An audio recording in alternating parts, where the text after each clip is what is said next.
Alrighty, ladies and gents, we will immediately be getting right back into it. Ladies and squirrels. I forgot the other one. Okay, whatever. Yeah, we're gonna get right into winners. As it says, top 8. And if you want to know what the brackets are right now, the top 8 teams left, we have National Arcadia, the highest seed. No, the second highest seed left in the tournament, by the way, the 8th seed. And we have Brennan Amethyst, who are, oddly enough, the 28th seed in the winner's side of winner's semifinals. And then on the bottom side of winner semifinals, I meant to say top side, my bad. Bottom side of winner semifinals, we have Diana and Sir Roland. But that's not all. We also have Kaya and Koji on the bottom side of winners finals. Now then, losers top 8. Fighting in the losers bracket right now for 7th place, we'll have Sentinel and Cassidy facing off against Moonin and Taros. Moonin and Taros have made the Cinderella run all the way after losing their very first set. They're coming from the first round beating Reno and Wushang, Zariel and the 5th seed Reno and Wushang, the 6th seed Zariel and Nyx, the 3 seed Mirage Onyx, and the 17th seeded Raptor and Vrax. These guys have destroyed predictions recently. They went up against 3 top 8 teams and beat all of them. And now they're going up against the 4th top 8 team. These guys are the Titan topplers. Can they topple one last Titan before they will finally, not have to deal with somebody that's potentially a higher seed? I say potentially because we don't know if National Arcadia are even going to face them. Of course, they are like they're like the second lowest or the third lowest seeds, so there's still chances of them facing off against, if they move on long enough, they're going to face somebody higher than them. But the 21st seeded Moonin and Taros have had easily the hardest bracket of the day, and they're acting like they have it. They just don't care.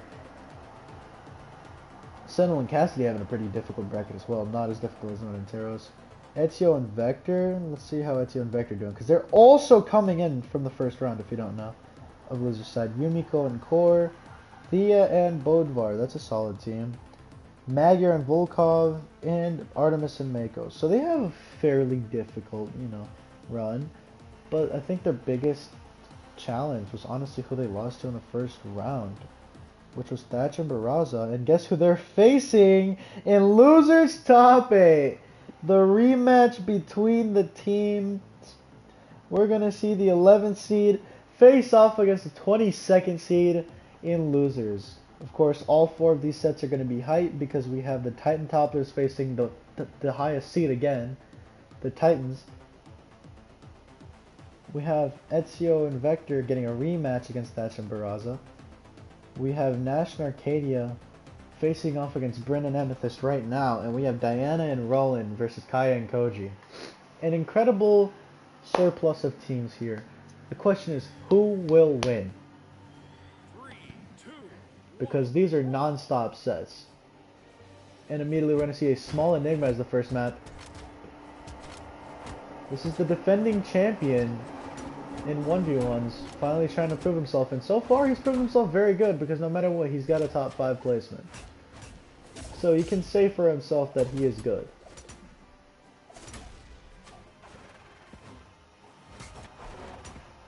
He can say for a fact that he showed up. Oh, 1 for 1.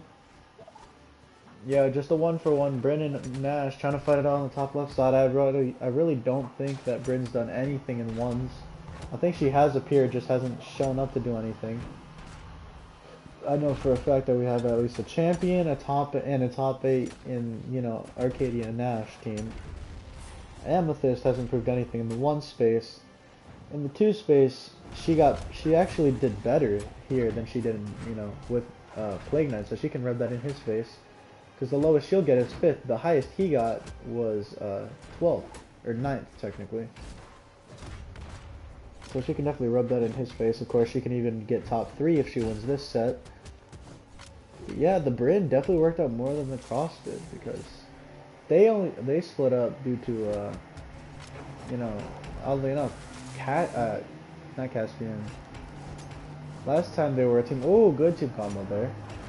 Last time they were together, Amethyst was playing subpar, but I guess she practiced even harder. She said, you know what, you're right, I gotta play harder, I gotta play better. I'm Amethyst. And yeah, she's kinda done that now. She kinda put in the work, and oh my lord, it's 3 stocks to 2. I haven't even been paying attention to the stocks. I've just been talking about how Amethyst, this and that. But it doesn't even look like Amethyst is gonna be moving on, because right now, red team, 3 stocks to 1, they look like they're trying to get a top 3 finish here. Remember, these are all best of 5 sets now. These are first to 3s more specifically. You win 3 games, it's over. And they just finished 3-0ing who? Thatch and Barraza? Yeah, no, Raptor and Vrax is who they just ended up 3-0ing.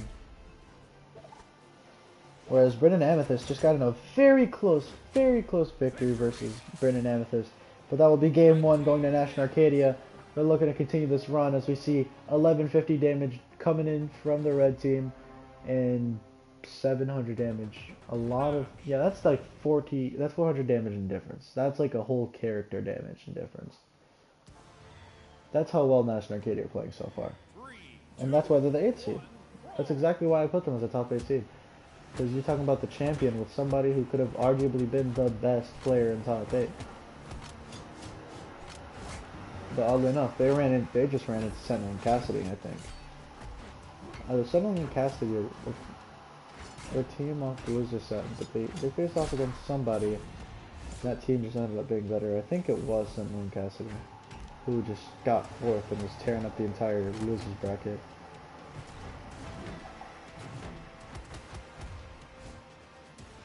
That or was Isaiah and whoever the hell he was playing with.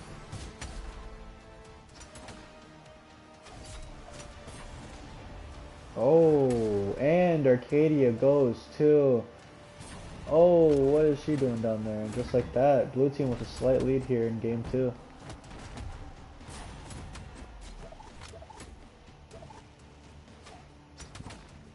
Oh, Reno and Shang. No, Ragnar and Dusk. So yeah, it must have been Sentinel and Cassidy, because Reno and Shang and Ragnar and Dusk were both teams that made it to 5th through the winner's side. Oh, and there was Arcadia stock, but there goes Brins. That 1-for-1 is very good for the blue team.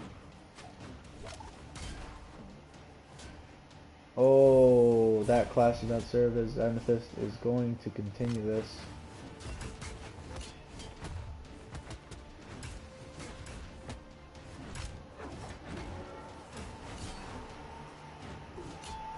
Okay.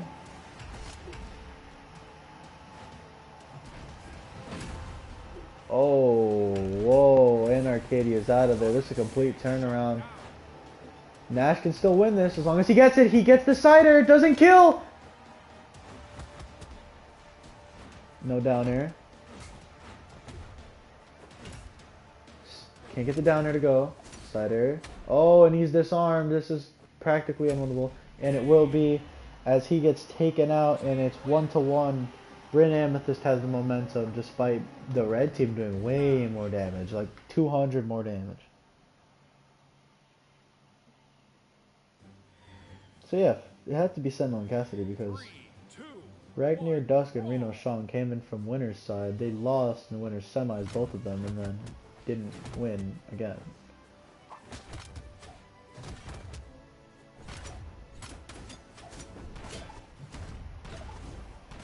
It's crazy to think that we have 2 teams that made it all the way from the first round and lost.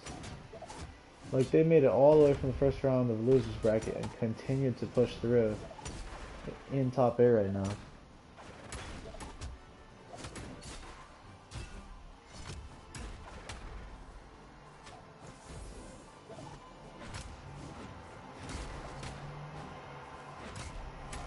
Oh, whoa, a lot of hits going on right now. What's going on? Okay, and there goes the player on the blue team. There goes the other player on the blue team, just like that. Slight lead for the red team. Okay. Good damage.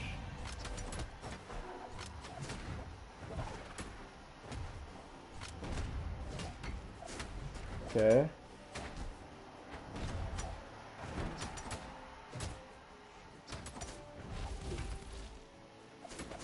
Let him cook. Oh, and there goes Nash, proving why he's the 1v1 champion. Just going for, you know, stuff that he did in the 1v1 tournament. Oh, and the down air. Signature hammer. Scoop up, take him out. Yeah, just oh, whoa. There she goes. Oh. Oh, and he saves her and he loses his own stock in the process. This is a chance for the 2v1. Down Sig, and that's the only bit of damage you'll get before Nash gets back on the stage and immediately puts the hurt on her. Oh, doesn't get the side air, just barely. But he'll get the neutral air instead.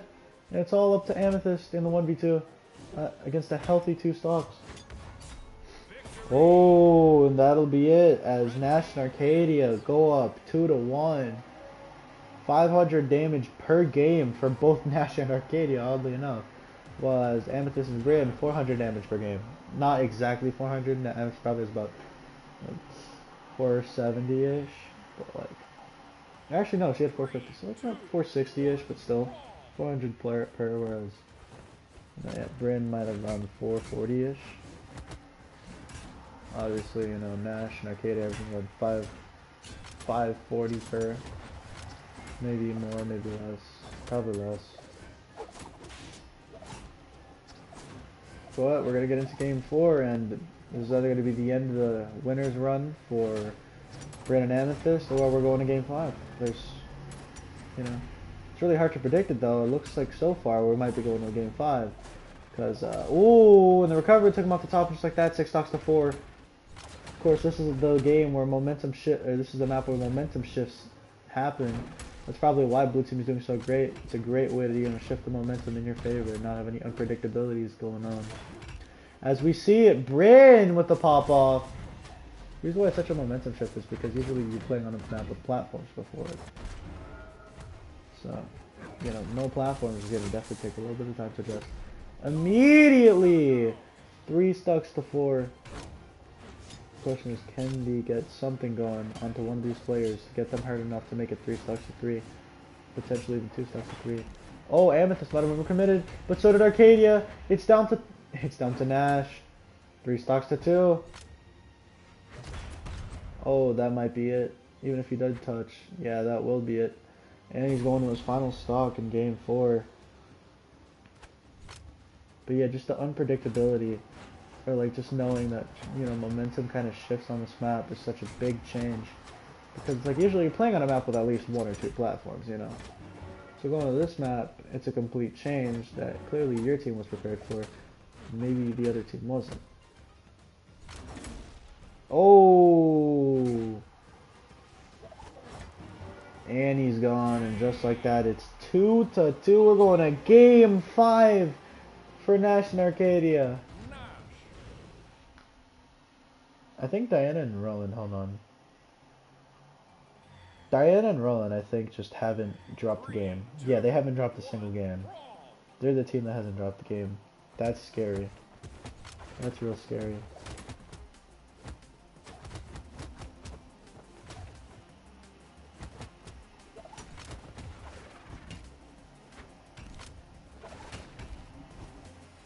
I'm just thinking about how you can never, like, lose. Just be undefeated.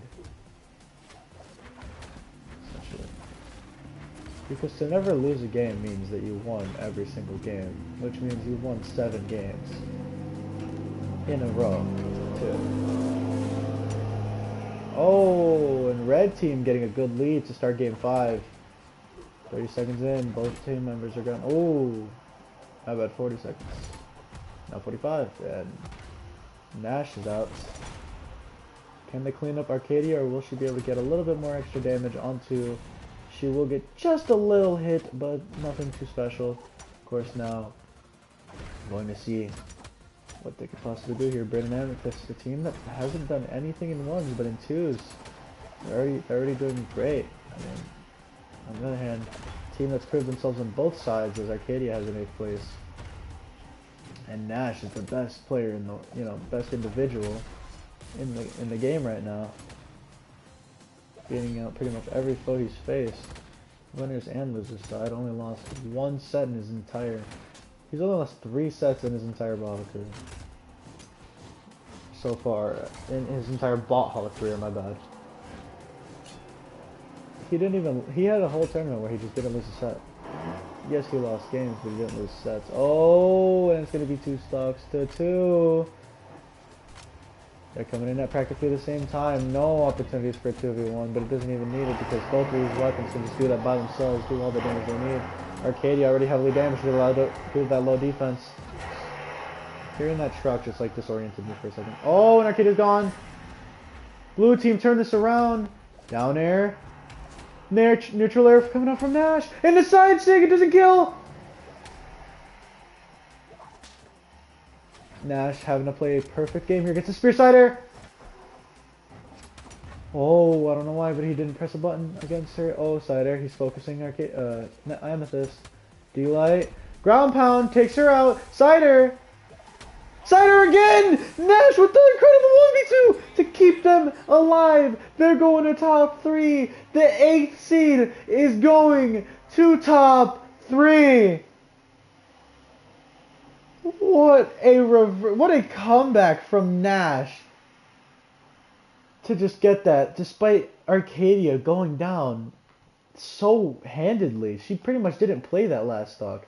Everybody having 500 damage, the lowest being 534 from Arcadia. And 681 from Nash. What a game. And what an ending to such a close set.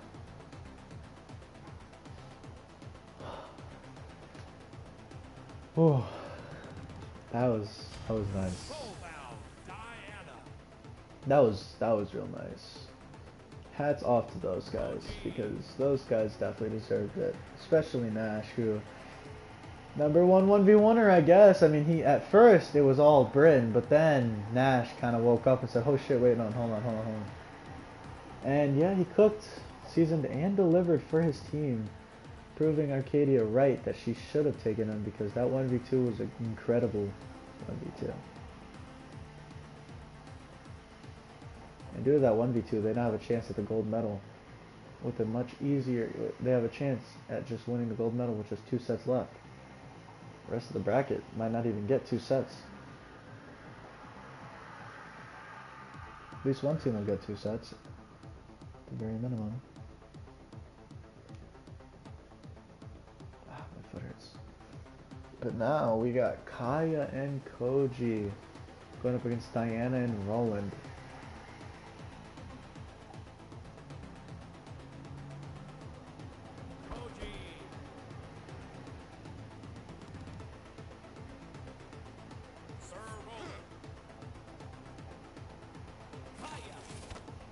This is going to be the other 2 teams. We're going to see 2 swords, 2 bows, 1 spear, 1 lance, 1 blaster. 3, 2, 1, brawl. That's pretty much it. 1 pair of blasters, my bad. Immediately we see Roland with these swords. His signature swords, of course. Don't just credit his lance. His lance is also really good.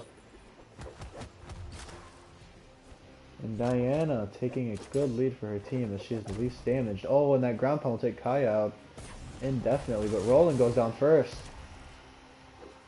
To himself, actually. Of course, Koji heavily damaged. Could mean something great. Oh, and Koji, he makes it back though. He makes it back. He touched the wall. He makes it back. All the way back too. He's back in the fight. But immediately that recovery coming out from Sir Roland. And Sir Roland, despite being the most damaged in terms of stocks and life, quickly being able to turn that around on Kaya. Is right now he's doing great. Diana finally disarmed on her first stock. It's 5 stocks to 4. Kind of trying to focus on the Roland. They said, you have high defense. Maybe if we can pry you out It's really good as Diana's still making it back on stage. Oh, and the Nair to save her teammate. And the recovery will finally do it. Just like that, 4 stocks to 4. Might even be 3 stocks, it will be. But it's Diana's 2 stocks right now. It's giving him a good lead. Okay, Kaya on the left-hand side. Just being ignored for this Koji. Oh, and Diana loses her stock! She homies! She gives a homie stock. So now red team in complete disarray. Oh, the ground pound coming out from Roland, able to completely convert that. Now if they can take him out, they can get a great 2v1 opportunity. And they're doing it. Diana by herself getting this 1v1 opportunity, I guess. Proving, no. I'm getting my revenge for that. I'm getting my revenge for that second tournament. Because she clearly still has a vendetta about that. She's still holding grudges. And honestly, I would too. If I would have gone and lost to the person in losers twice, you know, oh, and Diana's gone in game 1. It's all up to Roland, and Roland gets recovered, but that high defense of his keeping him alive. It's double bow. We've seen what the double bow can do. Neutralites, recovery, and that will be it. Kaya and Koji take game 1. Koji still evidently being the best player, becoming Mr. 600, honestly. I don't think I've seen him do less than, you know, maybe he's done like 1 400 game. But it's kind of what you expect out of him. You don't expect like these 600 damage games that he's getting. So you gotta really respect how well Koji has been and how he leveled up. Or maybe he did level up. Maybe he did. Maybe he just practiced hard and like, you know, was always just good. He just needed a better teammate than Yumiko. Maybe Yumiko was a problem. But right now we're gonna get into it. We're immediately, oh, Diana doesn't make it back.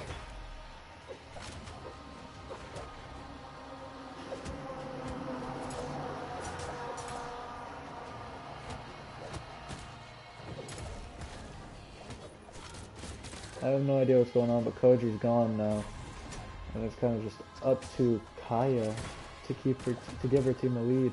Of course, they have a lead, just not a big one, and immediately they're gonna lose that lead. Koji trying to fight that, but yeah, Diana's like the best support for Roland right now. Kind of like being the perfect team in it.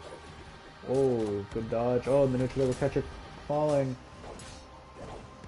Now Roland gonna have to front load a lot for Diana with both of these stocks.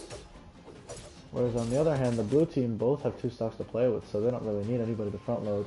Not yet, at least.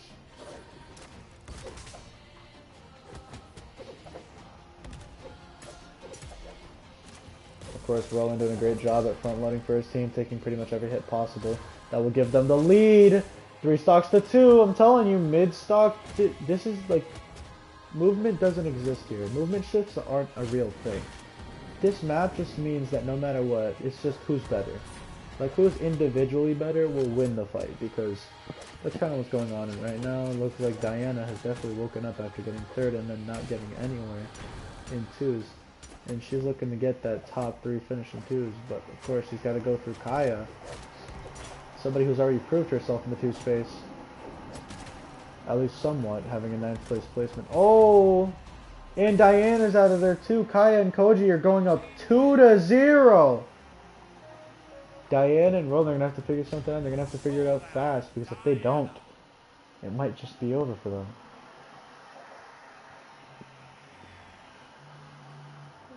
It might actually just be over for them.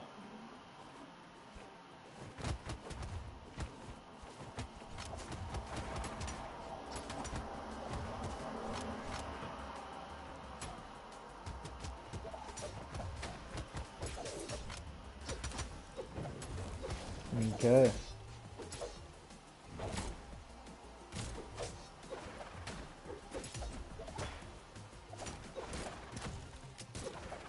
Diana makes it back. This is the first time that we're seeing Diana and Roland lose, by the way. They're 7-2 total game record right now.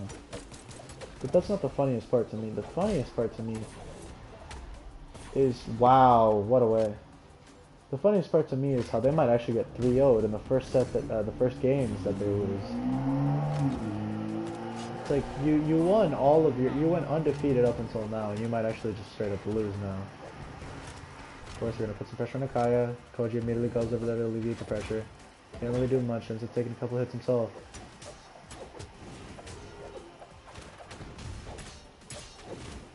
Oh, crud. Okay.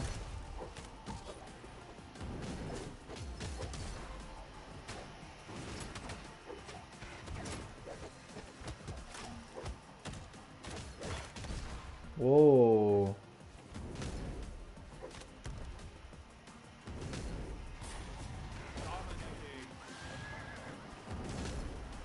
And that's it right there.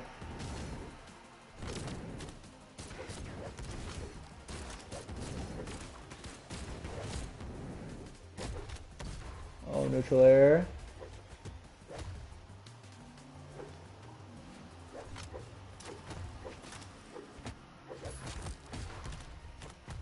Oh, and the recovery all the way at the top.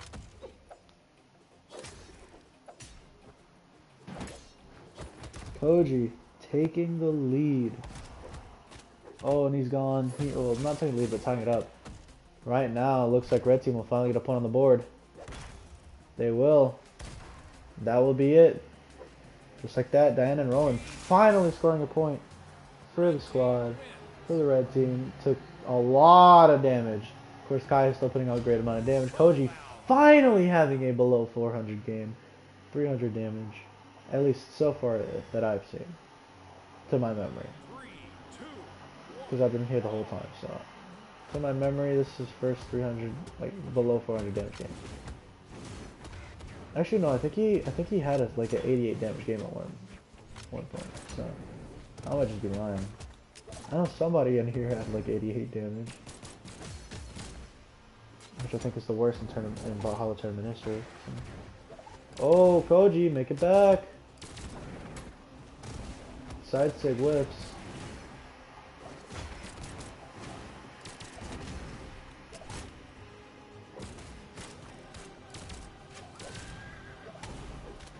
Oh, and the neutral air all the way at the very top. Blue team takes the first strike. And Koji perishes, and Kaya seems to be next. And she will be the ground pound of Diana. Is red team working on the reverse 3-0, or are they just kind of getting lucky? Oh, see a massive momentum shift now that they realize. I think that second loss is a wake-up call, because now they're up 5 stocks to 3. 4 stocks to 3. But we've seen what a team did. We've seen what Moonin and Teros did with this. Moonin and Teros had Teros basically pull a vector and just not die. And Moonin also just couldn't die. Like, it was 2 minutes into the game before Moonin died, so it's definitely a different game than what we saw out of the Moonin and Teros. Different dynamic, because 1, Roland already lost his stock, and 2, Koji just lost his. Down air, doesn't get the Sair.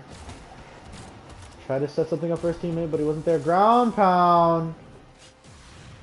And it's up to Koji to not let them force a game 5.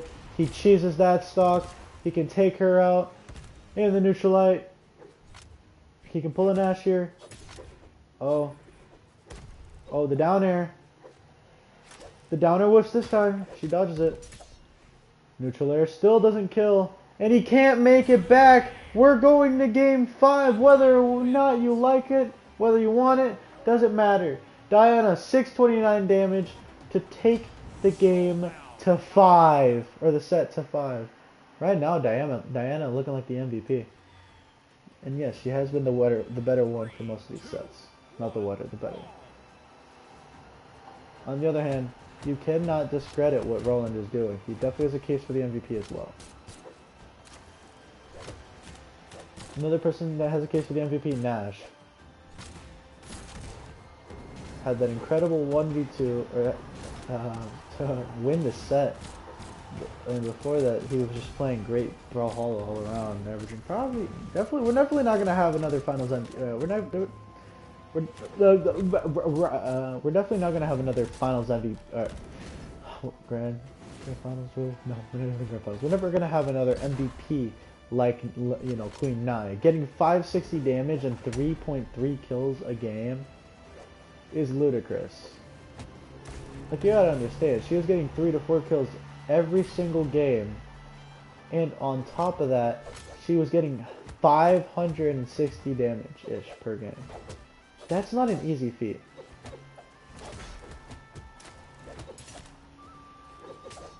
Of course, can't discredit Lin Fei either.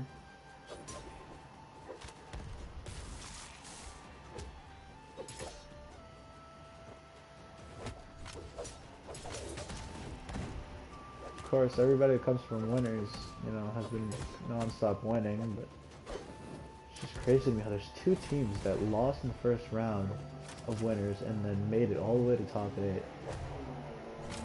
And one of them's getting a rematch against the team that, sent them down there. They're getting their run back. Oh, the down air. Blue team is not looking good in game 5. Will red team get the reverse 3-0? Like, actually? Oh. Looks like red team's gonna get the reverse 3-0. It's 4 stocks to 2. Koji in the deficit right now. Recovery. Neutral air. Ground pound. Doesn't get the side air, gets a down air. Oh, the haymaker doesn't connect. And that will be the first of 2 stocks for Koji. The question is, can he do it? Can he be a miracle worker? Personally, I don't believe in it because 4 stocks is such an incredible amount to climb. I'll be honest, I've only seen a few people do this.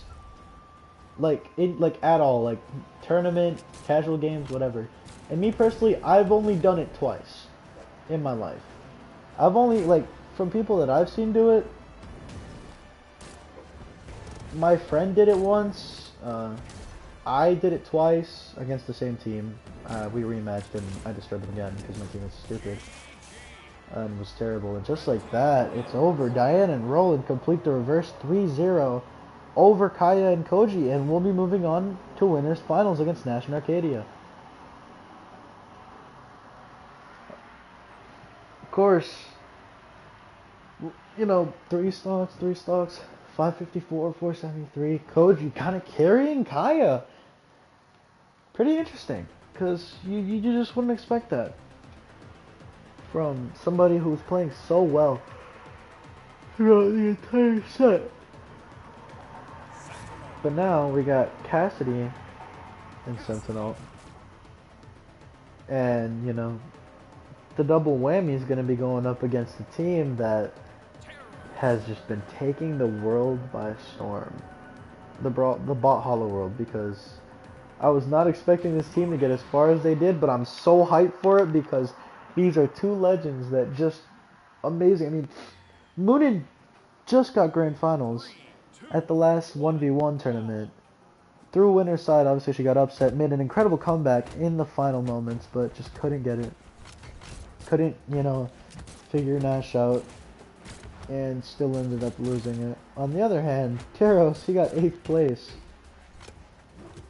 No. He got a 5th place, actually, because, yeah, I forgot. The first tournament Nash was in. Oh, and he saves him! Sentinel, what a gentleman. What a gentleman. But yeah, we're talking about the 4 seed going up against a team of 2 individually great players. Because Teros just got 5th, and, the Bird just got 2nd in ones.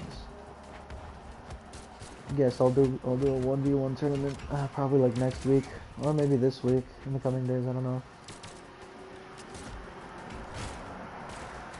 Oh. Well, the first tournament that I did for 2s was actually on one of my friend's birthdays. It was kind of funny. Cause that's why I stopped midway through and then didn't finish it for another week.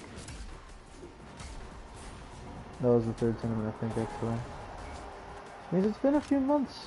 Because, it happened on the 15th and today is the 14th, so it's been almost 2 months since that tournament. I think I did do a July tournament though. Okay, and Red team with a 2-stock lead, healthy 2-stock lead. And, oh, couldn't get that ground pound. Would have been a nice combo though, I'll tell you that much. That would have been nasty. I would have had to put that, I would have had to add that to the bag, you know? Oh. Down air again! Yo, Cassidy is actually, like, making a big case for MVP. Sentinel has a bigger case though, I'll be honest. Like, if Cassidy, even if Cassidy just makes top 3, like, if they continue on this road of dominance, like, look, Sentinel, despite Cassidy, you know, doing really good and dominating, Sentinel, 706 damage with 3 stocks. Like, Sentinel definitely has the way bigger case for MVP as he has multiple 700s. He basically averages 600 at this point, with how many 700s and 600s he has. And then, you know, he just, his lowest performance being like 300, but that was only like, he has like 1 300 and like 1 400 and multiple 5, 6, and 700s. Like, the guy is just on a roll right now, where Cassidy is just playing that perfect support teammate role, which is a complete swap from what happened last time. In the last tournament, Cassidy was easily the better player, and the reason why they made it as far as they did, because without Cassidy, they pretty much didn't get anything done. Of course, back then, Cassidy had a better down sig, for at least for the bots, because Cassidy just doesn't use the freaking new down sig on test features at all. And blue team still, one game later, oh, the momentum shifted might be finally hitting, you know, might be finally playing into effect. The extra platform is definitely starting to be different because they were definitely not as healthy as they were last time that they forced it. This 4 stocks to 4 situation, I mean. And whoa, almost took yo, like Cassidy heard me talking shit and said no. Like, I'm still the MVP of the team. He said no. This is our game to lose. They're really just trying to 3-0 the set, and they are really working on it because right now it's 4 stocks to 1. Moonin is gonna have to reverse 4 stock, which is nearly impossible because of their healths. Like, forget about everything else, just look at the health. If this was like a 1v2, this is still damn near impossible. Oh, side air. Okay. Down air might do it, and it will. Sentinel and Cassidy going up 2-0 over Moonin and Taros. These are the Titans that will not be toppled. See, this is the second 300 damage game from him. But only because Cassidy was just going crazy. He said, you know what, whatever. I'm not even looking at Taros and Moonin's stats. I think Taros had like 500. Maybe like 400? Or maybe they both had 400. Obviously, I mean, like, I don't mean exactly 400, just like around that. So like in the 400s, more specifically. I think I saw Taros with 500 though.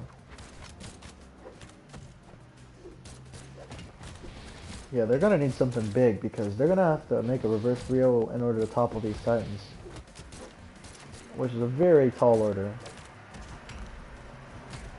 Okay, and they start off with a double KO from Taros. This is exactly how they debuted, actually.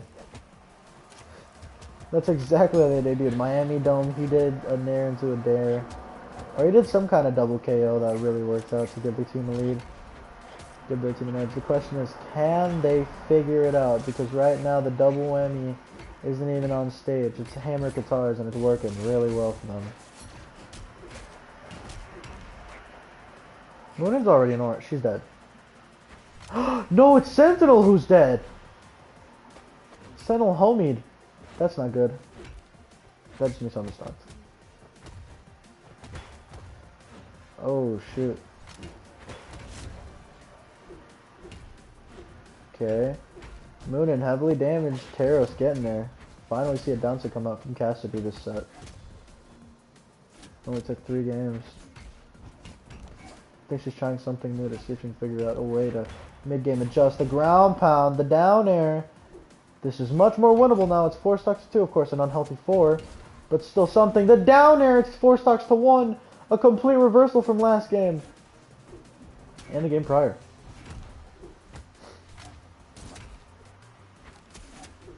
Okay, just covering the options perfectly. I mean, just not letting her breathe. And the nair doesn't kill. But almost. Down air whiffs. Ground pound. Oh, side air whiffs. The recovery might do it at will. And we're going to game 4. The Titan topplers are going to make a case for it. Okay, yeah, Sentinel's starting to falter. That's another 300 damage game. I shouldn't have sugarcoated him. Or, not sugarcoated, I shouldn't have jinxed him. I'm just saying not to sugar... I'm not gonna sugarcoat, but like, I shouldn't have, I don't know, I was gonna say something stupid, but yeah, I should just not have jinxed him, because now that's back-to-back 300 damage games. And this time Cassidy didn't put out the 600 that she did last time. Oh, the cider. They're shutting Cassidy down very well. She can't make it back. Of course, the hammer being the hammer. And Sig.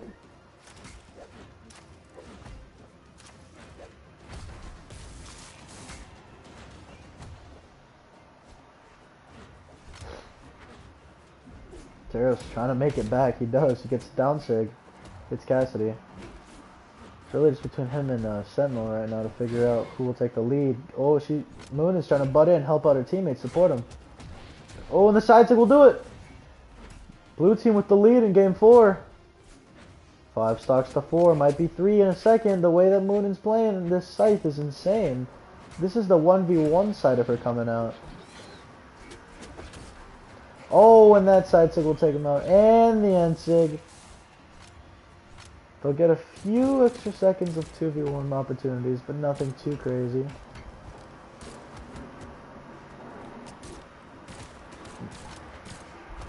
Now we see a side Sig. Unfortunately, Cassidy can caught by it, but Moonin gets a recovery onto her.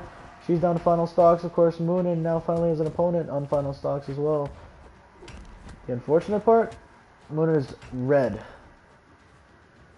She's gonna have to lean on her teammate a lot more than she wishes she should. Still not picking up a weapon, doesn't really need it. Down air. Moonin just being great at avoiding the damage, but the side air comes out. This might be it. Side air. We've seen Teros make bigger comebacks.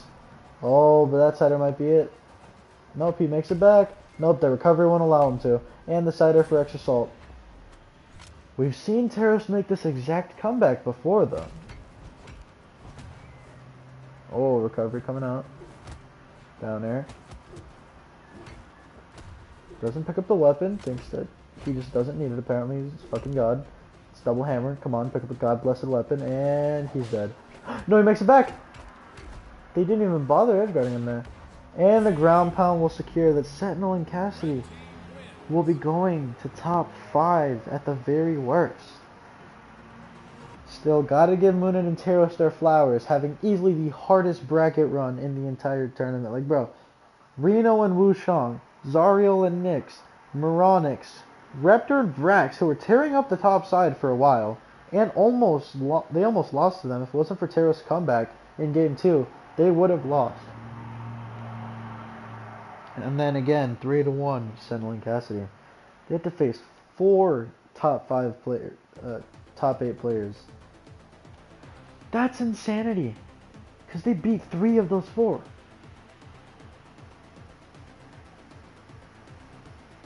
And on the other hand, now we're looking at Ezio and Vector, who Ezio is definitely like, oh yeah, I'm better than you, Red Raptor. I made it further, but to be honest, I would have to agree. If it wasn't for the fact that Vector was clearly the leader of this team, Vrax wasn't clearly the leader. They were both just great. Of course, Thatch and Barraza. This is a rematch, by the way, of the very first round. They worked so hard for this, and they even get it a little early where they can beat them and get top 5.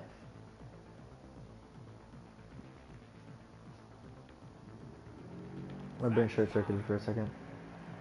This is going to be a great set. I really do hope that the rematch is worth it. I really do hope that the rematch is worth it, because if it isn't, that's gonna suck. A perfect map to start, where it's just raw talent beats everything else. Raw skill and talent beats everything else. Who's truly better? Who's like it's like, realistically speaking, who's better? Who's just better? That's basically what this map's asking every time they go here, because it doesn't care about momentum. This map is even more unpredictable than Temple. Oh, Because whenever we go here, momentum shifts happen every stock. And immediately we're going to see blue team kind of continue to prove that they're better. Okay, Lance pick up. We're immediately seeing the blue team piecing up the red team once again. So I might just have to confidently say that the blue team is better. I really do not know what else to say. I really don't. And the Ensign coming out right now, 6 stocks to 4, a minute into the game. Oh, this is going to be big. This is going to be a tall order for red team. But again, momentum shifts happen every single stock. For all we know, they could be very demoralized on second stock, and then final stock, you know, they're the greatest duo of all time. Like, that's really just how this map works. It's the same thing in ones. Oh, side air.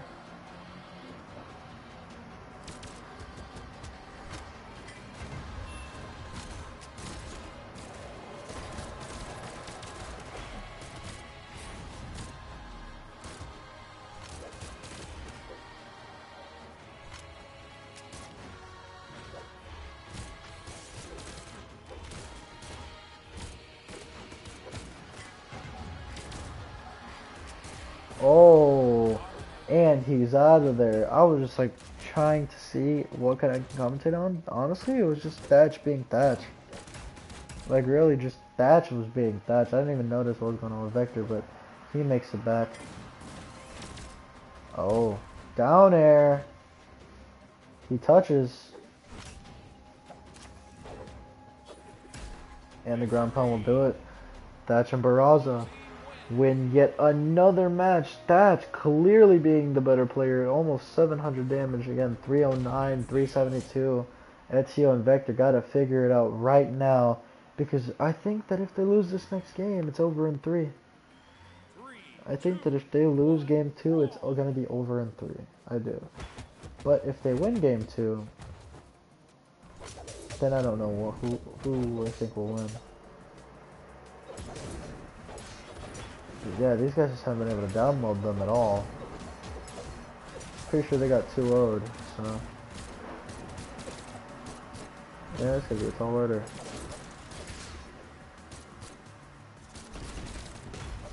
Okay. And the Ensign coming out. So yeah, red team with a slight lead. It's mostly just Vector's health. Okay, side air, and that's a big lead now. Say that because of Vector's health and because Ezio is a fairly hard character to kill, especially with his teammate being so good at defense. It's kind of what branded his, you know, title, but of course, then everybody kind of stole his moves and became great at defense, and suddenly he looked terrible, so he just kept killing himself for literally no reason. He would just SD and jump off.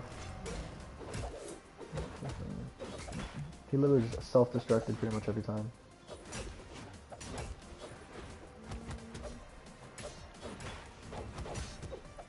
Like, the amount of times I've seen him homie stock when he could have easily gotten back is insane. Oh, and blue team takes a complete shift of momentum in this stock and kind of turns it around. This is a comeback map. This is where Dust made multiple comebacks and his legendary first tournament run. This is where we've seen Nye and Faye make incredible comebacks. This is where we've seen a lot of teams and players make incredible comebacks. So there's a map for it. It's this one, but unfortunately, it's going to be all down to Ezio to be able to force game 4. Can they guarantee a game 4? Because right now it doesn't look that way. The recovery is still not enough to kill, but soon enough it will be. Side air. He's just getting pissed down there. He's like, bro, you're annoying. And that will do it. Unfortunately for them, they're going down 2-0. And yeah, if this isn't a wake-up call, then I don't know what is, because personally, I think this will be the last game. I think that Small Enigma will be the last game of the tournament for Ezio and Vector, because they just cannot download Thatch and Barraza. They're just simply worse. There's been multiple situations where we've seen Thatch and Barraza that just outplay their opponents, but never as good as they've outplayed these two I'm pretty sure they're 4-0 against them right now in games. And lifetime set score, they're 1-0. So, oh.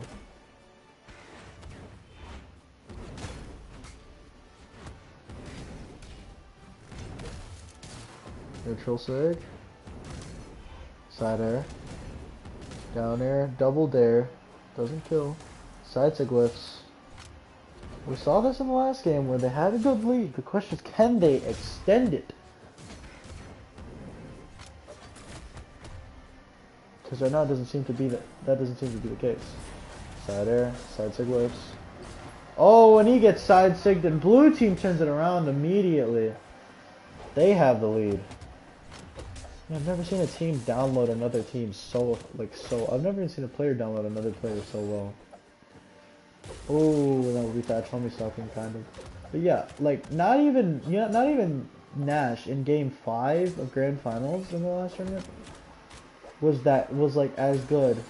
Like against Moonin, not even Nash in game 5 was as good as Thatch and Barraza have been dominating. Like not even the 3 stocks that we've seen from Ragnar, from like all these different legends.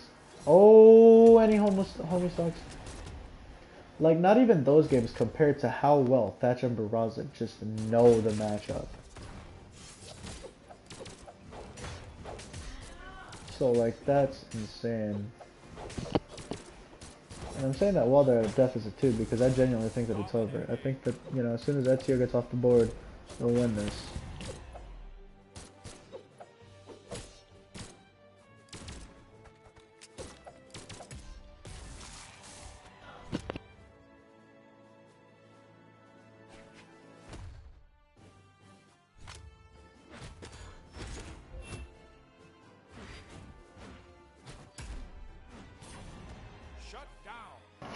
Like I said, I think it's over. I didn't mean to say Ezio. I meant to say Vector. I just saw Ezio for whatever reason. Like at first and said, oh yeah, Ezio. No. As soon as Vector was out, I think that it's over because the Blasters Legends defense, even crosses, you know, he lost, but his defense is still immaculate and you can't disrespect it. Oh! Ezio might be proving me wrong! He's trying. He's trying to do so. Well, my word is law. That's what Barraza's trying to say. Barraza's trying to say my word is law. Ezio's trying to say no, it's not over just yet. But it really just does look over for the red team. D-light Sair. Side light. Oh, he makes it back. I bet not side light, side air. He's disarmed. Neutral air. And the end light. Not enough. Down air. Neutral air doesn't hit. Neutral air again doesn't hit. The recovery. And the recovery will take him out, and just like I said, Barraza with the amazing comeback. 765 damage, 365 damage from Thatch, clearly getting carried in this game. Barraza starting to make a case for himself as the MVP. It was mostly Thatch. Thatch definitely has a bigger case, but Barraza's starting to make the case now. And with that incredible 6 stock, 765 damage, and the comeback. The comeback. That's a screenshot worthy moment, first and foremost. Secondly, hats off to Ezio and Vector, but unfortunately, they just can't beat Thatch and Barraza. Bro, Thatch and Barraza haven't dropped a game to these guys. Never mind. It's actually 5-1. They lost. Ezio and Vector actually won a game last time. They didn't this time. Alright, I'll be right back. But that was a great set.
Okay, we back. Just had to pick something up real quick. And now, for another incredible set. We're gonna bring him back. It's Bryn. That just proves that I've never had her here. Bryn and Amethyst are gonna be facing off against Barraza and Thatch. Barraza and Thatch had probably the easiest, way in a fifth. Not having to, even drop a game. Of course, Barraza with an incredible MVP-like performance.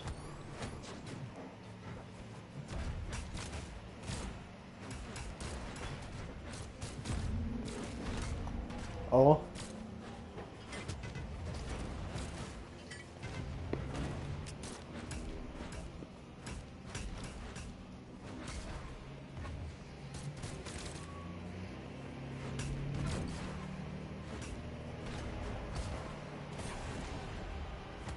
Okay.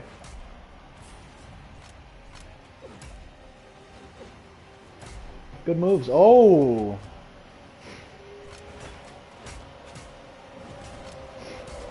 Alright, and we're going to be seeing... We're going to be seeing Amethyst and Bryn immediately putting the hurt onto Barraza and Thatch. Of course, Barraza and Thatch still having the momentum from the last game. Are going to be confident and cocky coming into this one. Oh.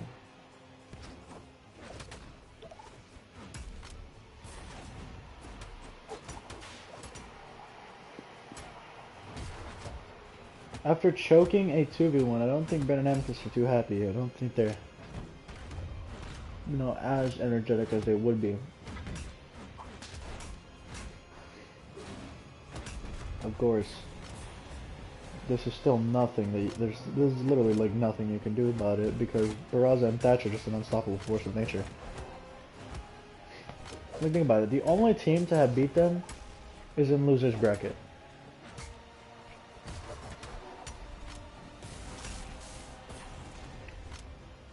So, if we want to talk and have... Oh, never mind. Wow. Red team kind of just turning it around on them. Wow. Very good. I was going to say. So far, the only team that's beat them is in losers bracket right now. So they're going to have a face-off in top 4. We're going to get a second rematch in the tournament. Or something else is going to happen here.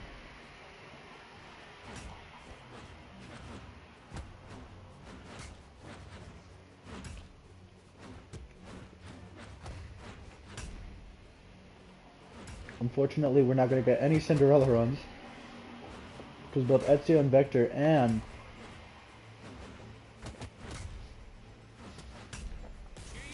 Moon and Anteros both are gone. 700 damage from Amethyst, 500 from Bryn, 700 from Barraza. Yeah, Barraza's making the MVP case now. Amethyst has been making that case since the beginning of the tournament, so... The reason why there's so many people in the MVP case is because, like, there's so many teams, and you gotta count for every team, see, oh, who did best, who went how far. If you're in top 8, you immediately have a higher MVP case than somebody who did, I don't know, 900 damage, but lost in the first round. Just because you had success. And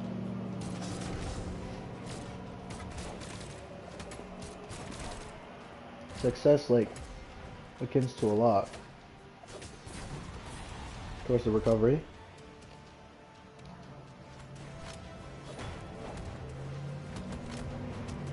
And just like that.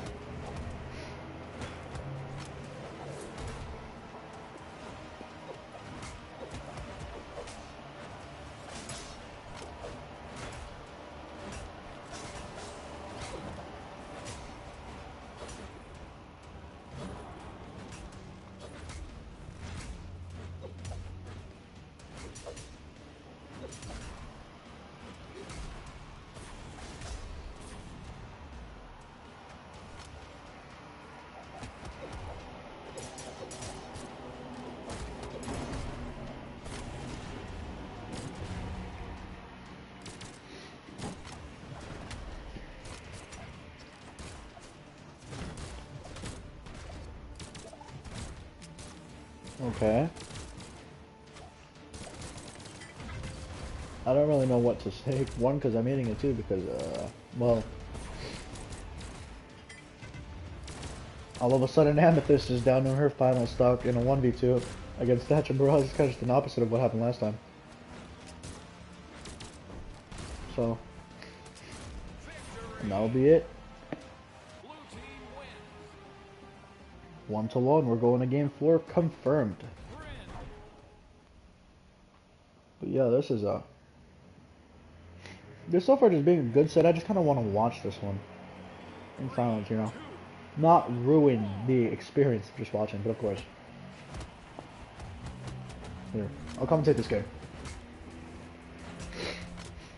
So as we see it, side light, D light, another D light coming out, Ensign coming out. Looking at Amethyst for the most part. 3 axes on the screen right now, Barraza being the most damaged, but I lied. Because Thatch is actually the one that was most damaged, and you saw it as he died almost immediately. Barraza's not making it back either. Red team taking a massive lead here in game 3. And yeah, this is a tall order. Because right now, Thatch has got a little bit more damage. He's already almost red. He's dead. That was not a Red Dead Redemption joke, but honestly, he's going to have to redeem himself because the way that he's been playing, poor Baraz has been carrying. So, yeah. Of course I wasn't paying attention to the last game, but yeah, in these games that they lost, it's mainly because of Thatch. Thatch is like the wild card. And finally we see them lose stocks. It's 3 stocks to 3, Barraza dominating and shutting down his foe. So yeah. Oh. Yeah. Now he's stuck in a 2v1. So.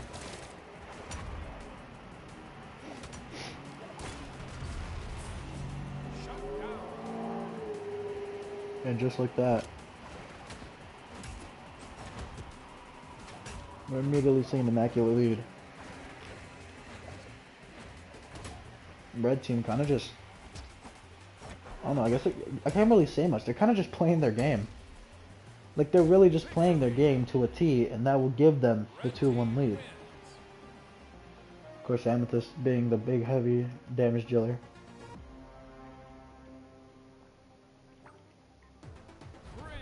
Wow, just wow, man. Like, actually, it's just Red team playing their game so perfectly.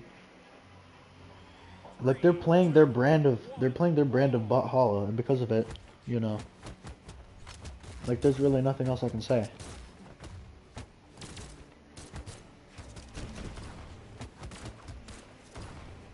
Like, there just comes a time,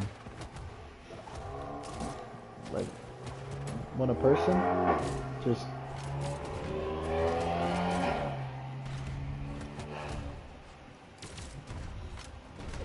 like, there really just comes a time when a person just can't really, like you know, they get speechless. Because this is the kind of game that we're seeing, and immediately, you know, Thatch and Burrell are kind of turning it around. Again, momentum doesn't exist in top 8. We've seen this over and over again. The only team I can say it does exist with is this team, and that's blue team, because, you know, blue team had a 3-0, and that's purely off of momentum, because there's no way that Barraza should have won that. But again, I can't even see that much, because, like, they immediately lost the game after 3-0ing, so.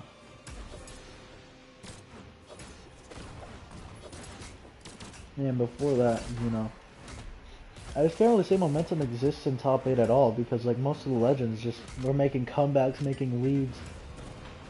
There's just constant dominance, but showing for both sides. Like, it's so even between all of them that I can't decide who is really better. That's just the way that it works right now.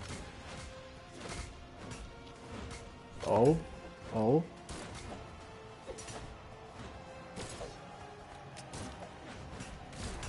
Okay.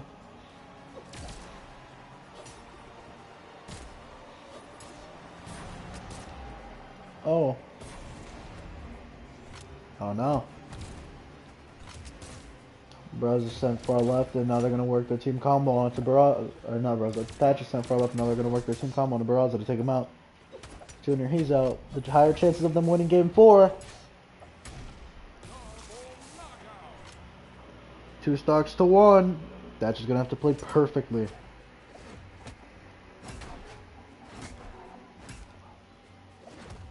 He's gonna have to play the perfect brand of Brawlhalla he can. And it doesn't look like it's going to happen, as instead, Bryn and Amethyst are moving on to top 4. And just like that, Barraza Thatch are out of the tournament. And yeah, there goes their MVP chance. Where on the other hand, Amethyst, of course, you know, Bryn also having it. Both of these, like, it's just like, both of these players have an MVP case for different reasons. Amethyst does high damage and in moments gets really, like, a lot of kills and KOs. But then, and then she, you know, she's great, like, at 2v1s. She's done a couple 1v2s as well. She choked 2v1. Whereas on the other hand, we're looking at Bryn. She's constantly taking stocks. Like, even though it doesn't look like it, she's always getting like 3 stocks a game. 2 stock, you know. She's getting around 2 to 3 stocks a game, which isn't bad, but 3 stocks is like, you know, 3 and 3. And she's always got, you know, good damage. She's consistent. Very consistent, especially for her position. Like, she's much more consistent than pretty much anybody else we've seen. Like, not even Zarya was this consistent in his tournament. Because she's just consistently good. And no matter what, it really just falls on whether or not Amethyst can really pop off and have that great game or not. I'm not saying it's like Amethyst's fall when they lose, I'm just saying it just depends more on whether or not Amethyst can play that perfect brand, like her perfect brand of Brawlhalla. Because if she can't, then it's going to be much more difficult, since if she's not really playing that well, the team suffers from it. And next, we got Cassidy and Sentinel going up against Kaya and Koji. I accidentally picked Ada. She was with Isaiah. They died a long time ago. I went to the left.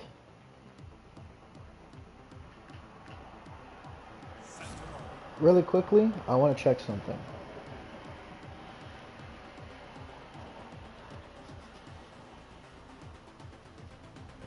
Oh yeah, Kai and Koji, there was no way they faced off. Okay, never mind, this is not a rematch. Obviously Sentinel and Cassidy facing off against... Actually, that might be a rematch. It is a rematch, okay. So if Sentinel and Cassidy win this, which I kind of hope they do, because I want to see I want to see both top 8 teams in top 4, that'd be nice. Grand finals, honestly. It will be a rematch if Sentinel and Cassidy win this. We might see multiple rematches if Sentinel and Cassidy win this. So that'll be very big news. Sentinel and Cassidy are fighting not only for a rematch, but for top 4. And they'll probably be like the only team. They'll be the only 2 players to actually repeat where they were last time. Outside of Nash. There'll only be 3 players who did that. Actually, no, Diana. Okay, 4. And that's it.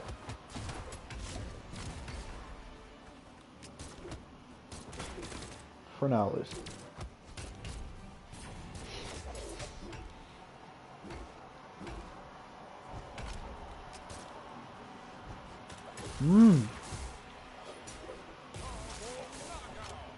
Red team getting that lead very effectively. Wow.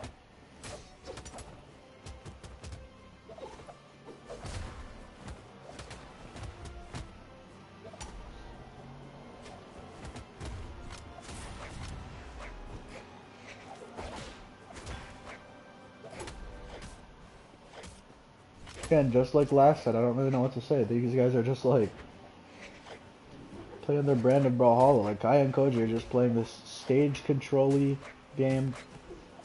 Well, on the other hand, we're kind of seeing a somewhat similar game, only, you know, it has a more team-oriented base to it. Ground Pound is Sentinel clearly dealing with a 1v2 rather than a 2v1. But yeah, for the most part, it's just kind of like, wow, blue team taking the lead back, but it's kind of like they're doing team combos while stage control. It's weird.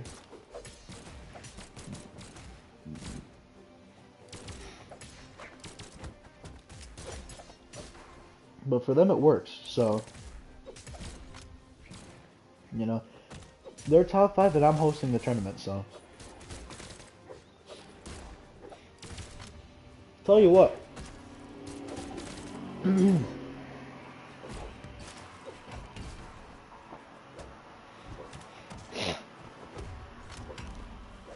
When I told Dusk to start using Spear or else he will lose, this wasn't even because, like, Orb was meta at the time, by the way, when I did that.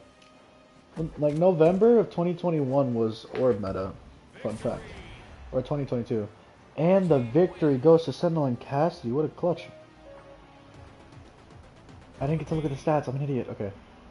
But, like I was saying, when I told Dusk, I'm more of a coach than a host, because when I told Dusk to use Spear in the middle of the stream, as soon as he picked it up, he did a reverse 3-stock on Val, so yeah.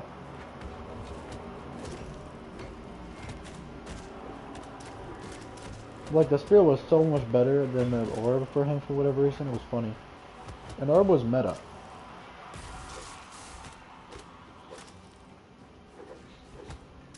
Or not Orb. Orb wasn't meta, actually. It was just not good. For the bots, at least. And blue team with another lead here.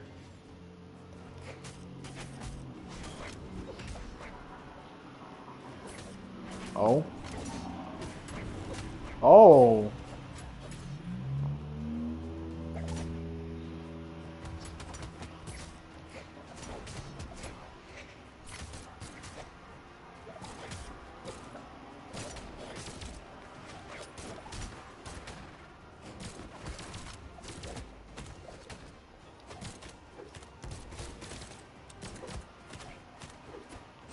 Oh.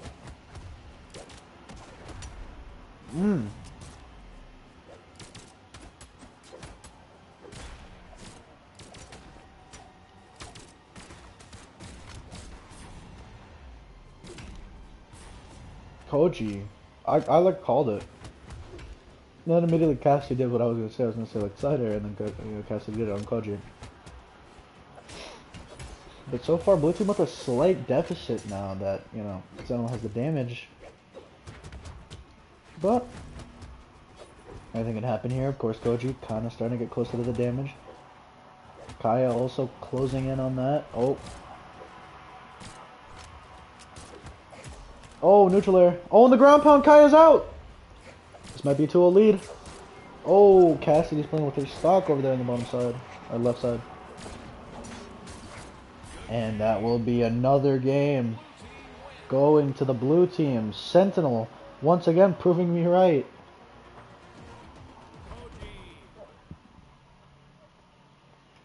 $620 damage. Bro, Sentinel's got to be averaging 600. He has to be. 3, 2, 1, brawl.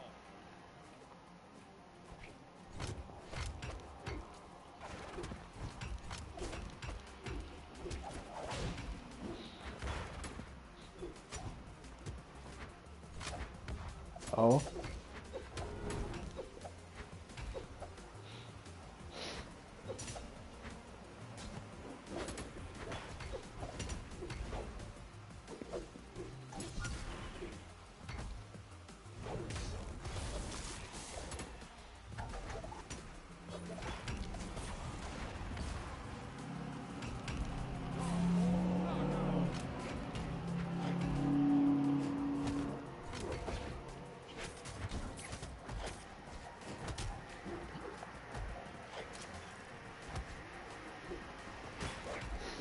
Oh, that's a great 1-for-1. That's a great 1-for-1. Not so much for the blue team, or not so much for the red team, but for the blue team. That is an amazing 1-for-1.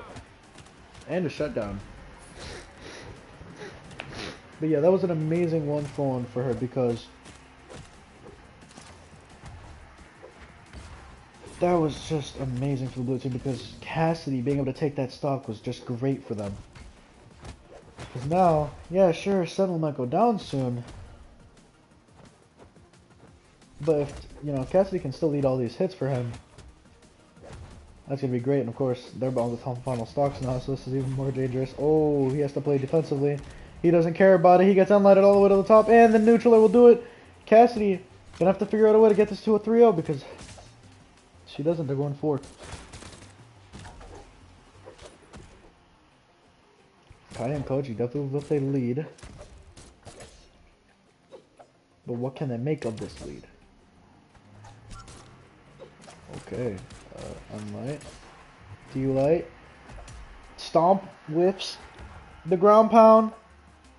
Koji makes it back. And the Cider will do it. Kaya and Koji force 4. And Kaya, once again, getting the MVP case. Of course, again, like every time, Koji clearly was having the better MVP case, but Kaya was 700 damage almost. Whereas, yeah, Sentinel just faltered.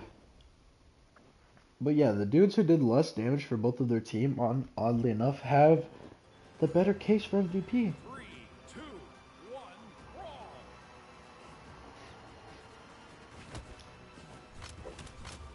And I'm not going to sit here and steal that from them because these two have been tearing up the bracket. So...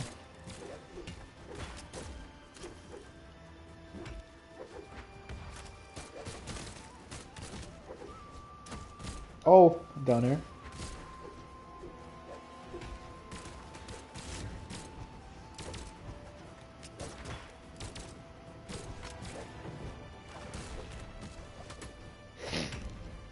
Oh, down there.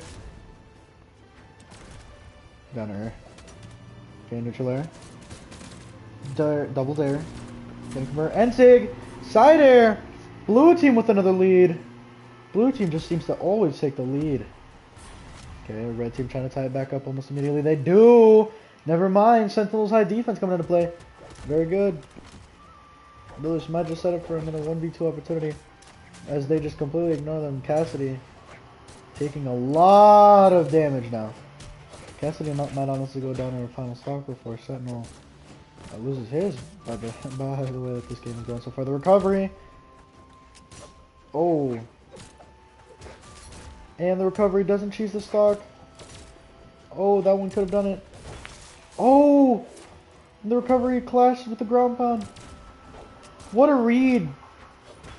And the recovery might do it there. It does, but so does Shigo. And now it's 3 stocks to 3 and a lead for the blue team still.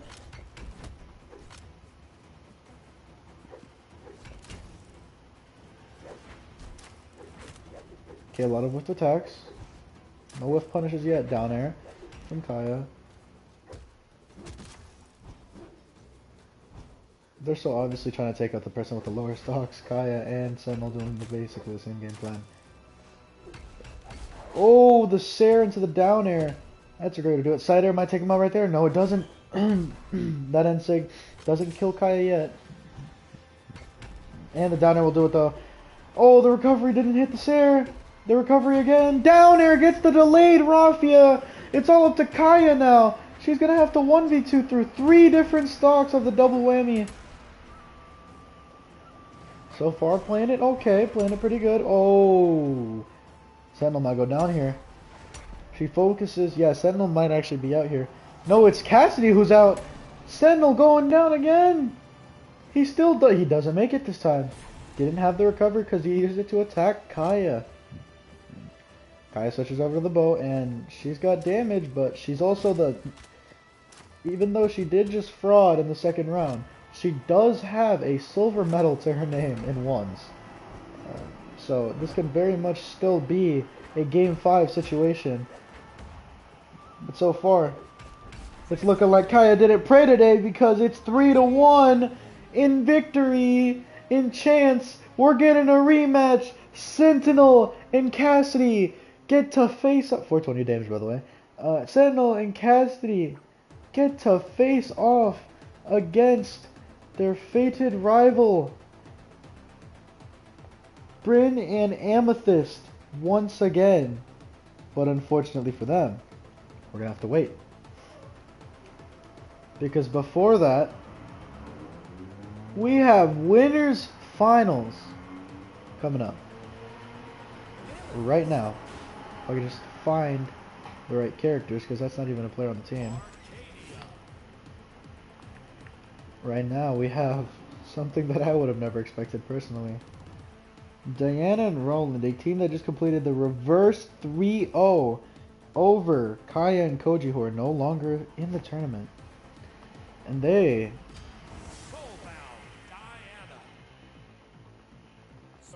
well, they'll be going up against Nash and Arcadia, who just came off of a monstrous comeback in Game 5.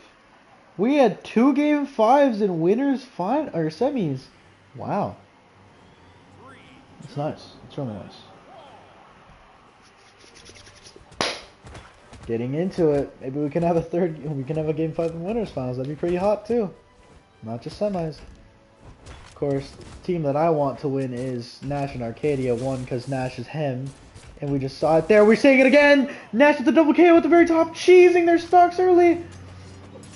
But aside from that, you know, Arcadia, seeing a Greatsword Legend win a tournament, that'd be W's. Considering my hope of a Scythe Legend winning the tournament is, if I'm not mistaken, it's gone. Yep, it's gone. I can still get a Qatar's Legend to win. Unfortunately, it's Sentinel and Cassidy. Not exactly the team I'm voting for, but I am voting for Nash and Arcadia to win the whole thing, so it'd be pretty nice to see that. I'd also love to see a Game 10 one day. Game 10 would be such a beautiful thing to see. Of course, right now, it looks like we're not even going to get a game freaking... looks like we're not even going to get a Game 4 because right now... Bro, red team? Red team is like... this is nasty. The team combinations, the cheesing stocks, the elite play from Nash and Arcadia individually proving why they won. You know, of course, not to disrespect Diana, she did get 3rd place. You know, she did get 3rd place twice. Roland hasn't amounted to anything in ones, but yeah. Talking about the GOAT right now, the two-time champion. What a way to take the game. Another down here. Nash with 575, nobody even having 400. The closest being Arcadia with 398. But yeah, we're talking about the reigning 2-time 1v1 champion right now.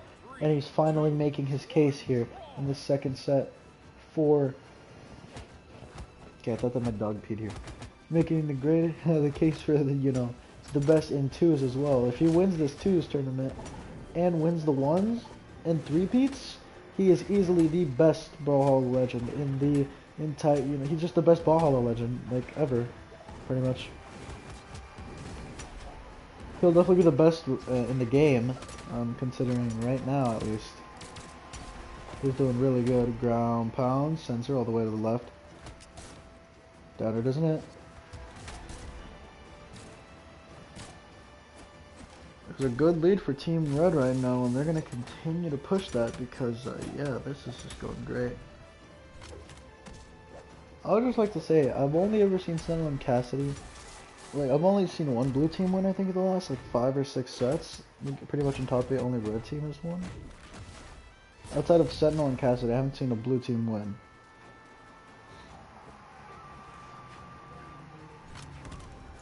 I think. Pretty sure.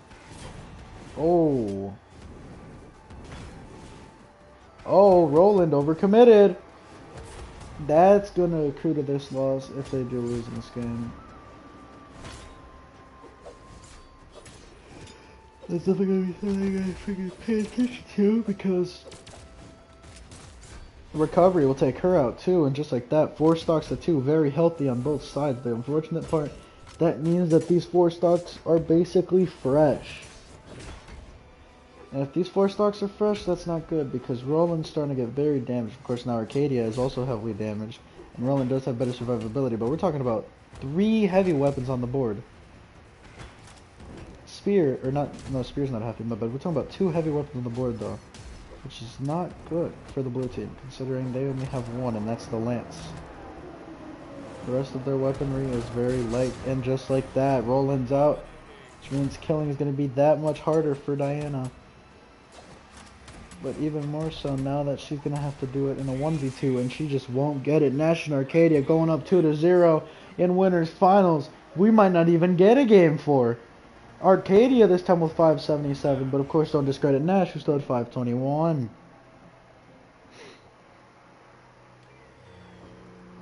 Yeah, these two are looking ready for the ones tournament, because in their individual fights they're also winning them. They're winning, like they have the higher average damage per engagement in every single like one-on-one they have as well. So like it's like they're doing so well.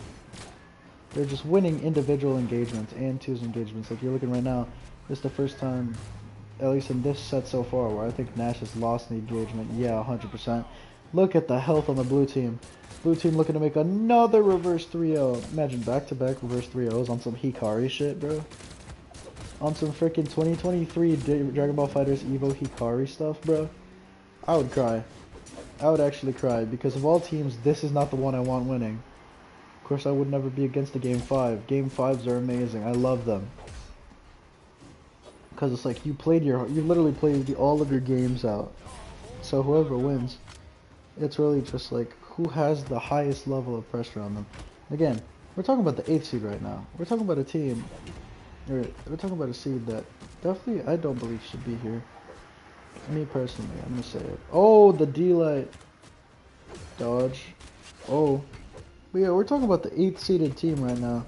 I didn't expect Arcadia to be this good. I knew that, you know, I said her and Zariel should team up, but honestly, her and Nash are, you know, her and Nash might have been the better team just because individually they're better in ones. You know, individually Nash is the better ones player, but right now it's up to him to get this reverse 4-stock happening. It's not going to. But it could. I'm saying it's not going to happen, but there's still a chance that he wins this game. It's going to take a lot of stock cheesing, which is going to be even harder, but of course, he barely makes it back up. And the pressure continues. That downer will probably secure it. Yes, it will. And just like that, Diana and Roland going up and finally scoring a point on the board. Diana with 600 damage, Roland with 523 again. Roland with a higher case, but Diana with the higher case, but Roland's still pretty close behind. Arcadia, I would say, does not have as big of a case as anybody else on this board at an MVP, but she still has a case. She still had incredible performances. She just hasn't had as elite and awe-inspiring, like awful, like worthy of awe. Freaking, you know. There haven't been that many, you know, performances by her that I can say are worthy of awe compared to what she did with the Bodvar. No, I'll tell you right now, she's kind of popping off, so we could see it. Ground pound doesn't take Roland out yet. Never mind, he just can't make it back because of a good edge guard. He gets the ground pound for the X assault. Okay. Little recovery. Oh shoot. Diana takes out Nash. Arcadia falls as well. The entire time? Yeah. Oh my. I called like hours ago, bro. Antonio joined at first. I didn't call on my end. I was waiting for a call. Bruh. And then I went on Discord. I was like, "There's no fucking shot. Nobody's up, right?" And then I went to set it. I made the call at 11. Ish. But I was up, and apparently I didn't get shit on my end. Whatever. Well, oof. And the ground pound from Arcadia, that might take Roland out. No, he gets back. So you're still doing Ground the tournament? pound. Yeah, I'm on top 4 right now, actually. This is winners finals. My phone died the last Yeah, I know. You bitch. Pretty cringe, yeah. Oh shoot. Okay, Diana might be on her final stock. Yes, she will. This could be her potential tournament stock on winner's side. But yeah, I'm in the middle of winners finals right now, so. Oh shoot. And the ground pound. 2 stocks to 2. It's anybody's game. Roland has high defense, so I don't know if she has to front load as hard. But Diana does have to front load a little bit. Okay, yeah, she does have to front load a lot, actually. Pretty much any heavy attack will kill Roland. Like, maybe not a ground pound, but like, anything else will kill the easiest character in Mortal Kombat history. Oh my, what a Raffia from Nash. Oh, Stomp Sayer, and that will do it. Who's the easiest character in Mortal Kombat? I don't know, man. Because right now I'm playing Liu Kang and I've been kicking ass. I think it'd have to be Scorpion and MKX, to be honest. Like, Ninjutsu Scorpion. He's looking kind of a joke. He's like, you literally only have to use triangle or Y to win. Wait, oh my god, Nash with 6 stocks taken. 657 damage. This is the second time I've seen 6 stocks taken in a win. Oh my goodness. Diana was 732, but even that wasn't enough. Nash and Arcadia are going to grand finals on the winner's end. That's nice.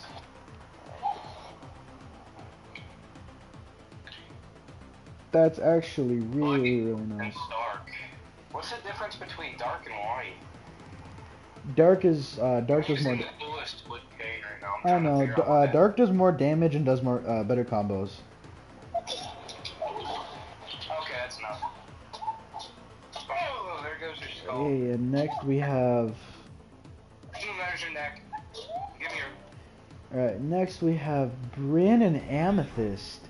I forgot about this. We're getting a rematch, which is nasty. We're getting Bryn and Amethyst. And they'll be facing off against the team that they beat to even get 5th place, like to even get a chance, a crack at top 5, at top 8 without having to go through the top 12. They're facing off against the amazing team that has been Sentinel and Cassidy.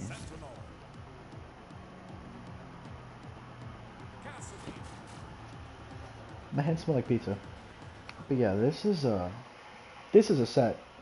Last time it went to 5 in a really clutch game for Ben and Amethyst. Can we see it again? Can we see another amazing set? Oh, okay. Just a whole lot of light attacks, I guess. Finally, we see weapon pickups. D-Light. Oh, the Ensign coming out from Cassidy, the Seraph Kid. Okay, ground pound. Cider. A lot of attacks coming out from, you know, Amethyst and Bryn. Oh, and Sentinel goes down very early. This is definitely looking like the last time they faced off against each other.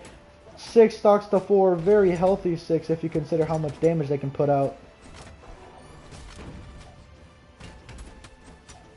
Of course, we're talking about an elite. We're talking about 2 elite teams here. 2 top 4 teams. Will Sentinel and Cassidy get their revenge and win and actually improve upon their last placement? Or will Sentinel and Cassidy actually struggle? Right now it's 5 stocks, 4 stocks to 4. My bad, I apologize. My fault, Sentinel. I guess I wasn't on your timing. Right now it's 4 stocks to 4, heavily damaged 4 stocks. So we see double axe coming out. This is great for them. They love this. They love this combination for some reason. Double dare. This is probably because of the kill potential. Recovery comes out for Bryn, takes out Cassidy, and Light will take out Sentinel, and just like that, they're on final stocks in game 1. Not seeing a lot of combos right now, just seeing kind of just them individually cook, which is great for them, even though Bryn and Amethyst have no placements, at least in top 8. Last I checked, in 1v1s they have nothing. Oh, and there goes Sentinel. Yeah, looking at one-on-ones, there is not a single one. No Amethyst or Bryn in the top 8. And just like that, Amethyst and Bryn take the first game. Again, they kind of swapped this time actually. Amethyst getting 4 stocks with only 500 damage. On the other hand, Bryn 600 damage. 388 and 338 from Cassidy and Sentinel. Sentinel's getting shut down. Sentinel's getting like flipped off in this set. This is like the first time I think I've seen Sentinel like lose his case. Like this is the first character to lose their case. He is not finishing these sets strongly enough. And because of that, it's going to cost him a lot. It's going to cost him a seat. He's going to have an incredible, like, he's going to have like an 800 damage performance with like 3 stocks or something. And a win, a clutch comeback win or something. In order for me to consider him again an MVP.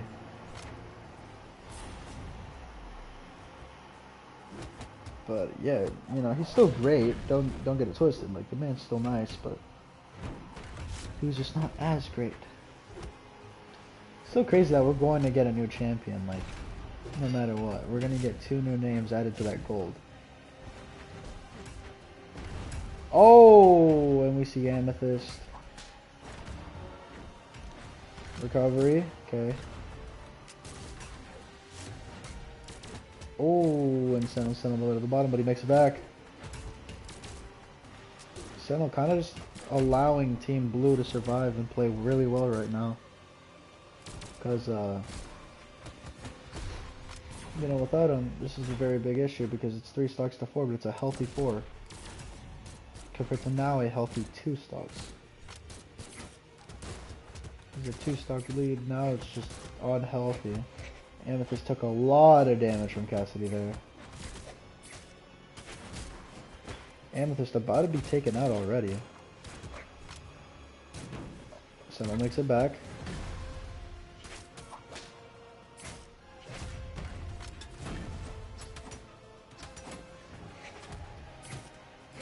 We might see Cassidy lose her stock first, but that doesn't mean anything.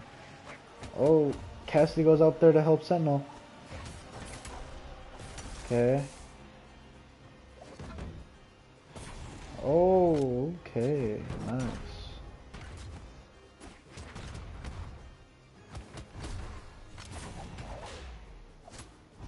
The platform kind of saved him actually, and the Cider will do it. Sentinel and Cassidy take game number 2. Are we seeing another pendulum? Cassidy again, just increasing her case. Like, she's so obviously the better player when it comes to top 8. I don't know what it is, but this happened last time too. Where Cassidy stepped it up and Sentinel backed off. Something about top 8 scares Sentinel, I guess.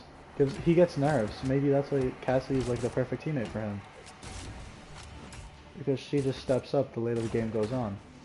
Guess I'm not going to sit here and act like Bryn and Amethyst aren't, you know, 2 of the best right now. And we could see another pendulum swing. Oh, but right now it's not looking like that's going to happen. It looks like Sentinel and Cassidy are trying to finish it in 4. Because they have a good 2-stock lead here. And they're continuing the damage, they're continuing the combos. And yeah, just like that, Bryn's already down to red. And Amethyst seems to be soon to join. Of course, you know, blue team still not losing a stock. Finally loses their first stock. Barely though, at that. Okay. Okay.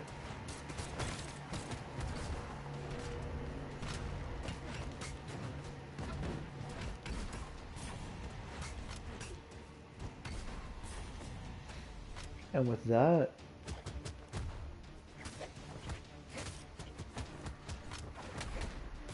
oh, okay. It's 4 stocks to 2 though. Blue team still in the lead. Oh, and they take Sentinel out. Now they just need to take out Cassidy, and they gotta do it quickly. They gotta do as much damage as possible. And they're getting the damage done! That might be enough! She makes it back! Oh, that's not good! Oh, that would have been so amazing if she didn't have her recovery there. Oh, and that's the ground pound that never was. Oh, oh, wait a minute. Wait a minute. There's a chance. There's a very, very dim light at the end of the tunnel right now. And it's calling out to Amethyst. And it's saying, hey, use cannon. And that will be it. The side sig will end it. And Sentinel actually having 600 damage this time. Amethyst with only 400. And yeah, Sentinel and Cassidy putting Amethyst and Bryn on the back ropes for the first time in this tournament.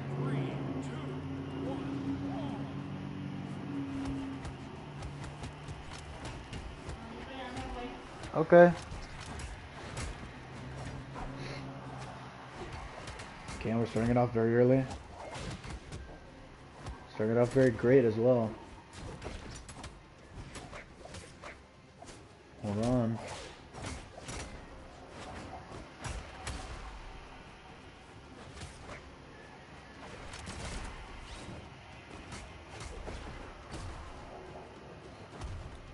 What the hell's going on with Amethyst?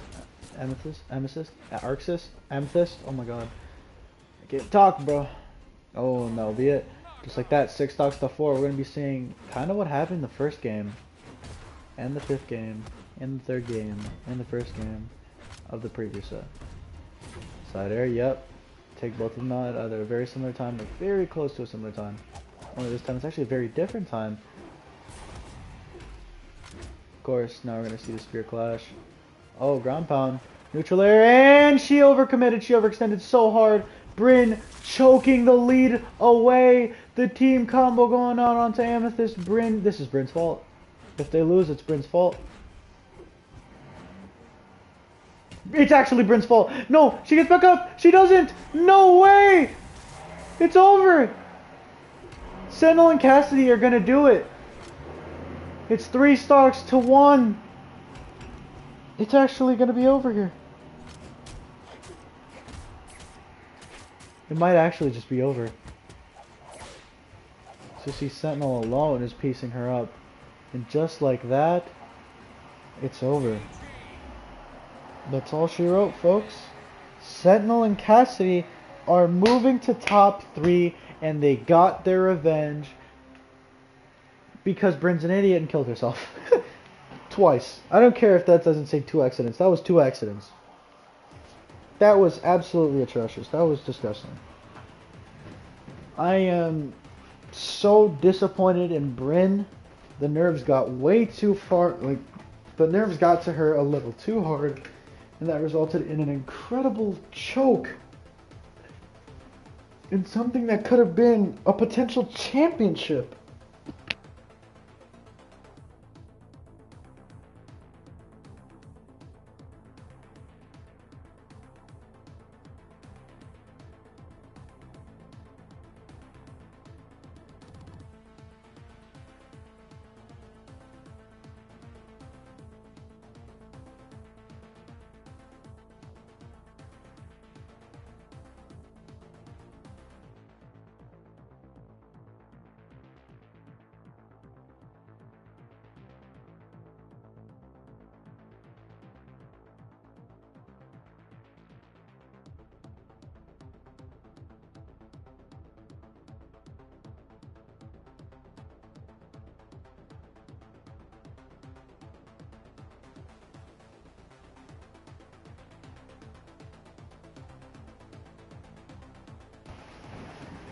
Alright, and now there's at most 3 sets left in this tournament.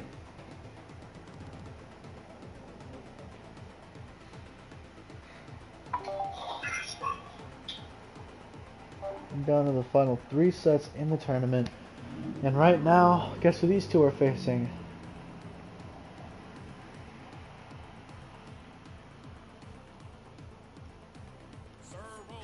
They're facing Sir Chadwick Boseman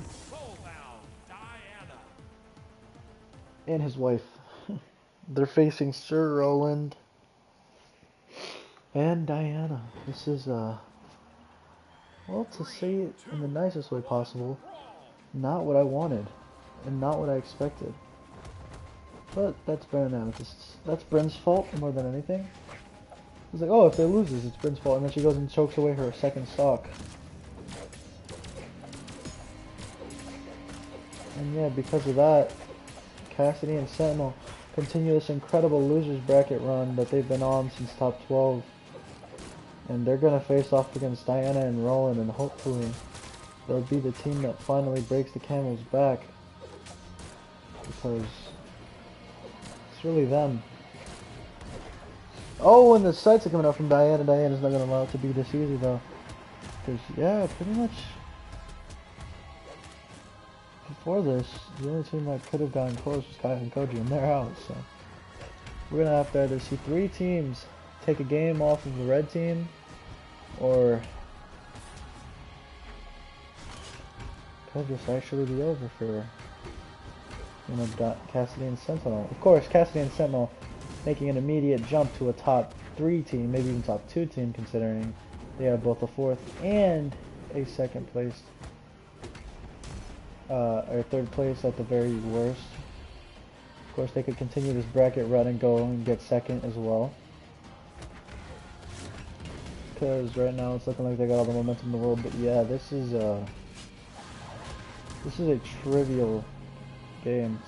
Just to put it nicely, this is a questionable game. Can't really tell you who's gonna win this because it's kind of so even right now. Okay, red team takes a lead. We'll start building up that damage on the Sentinel. And that will kill. And just like that, it's up to Roland. In the 1v2. That won't kill, but that'll cause him to bonk his head. It will actually end up killing. And yeah, he couldn't make it back. And just like that, final stock.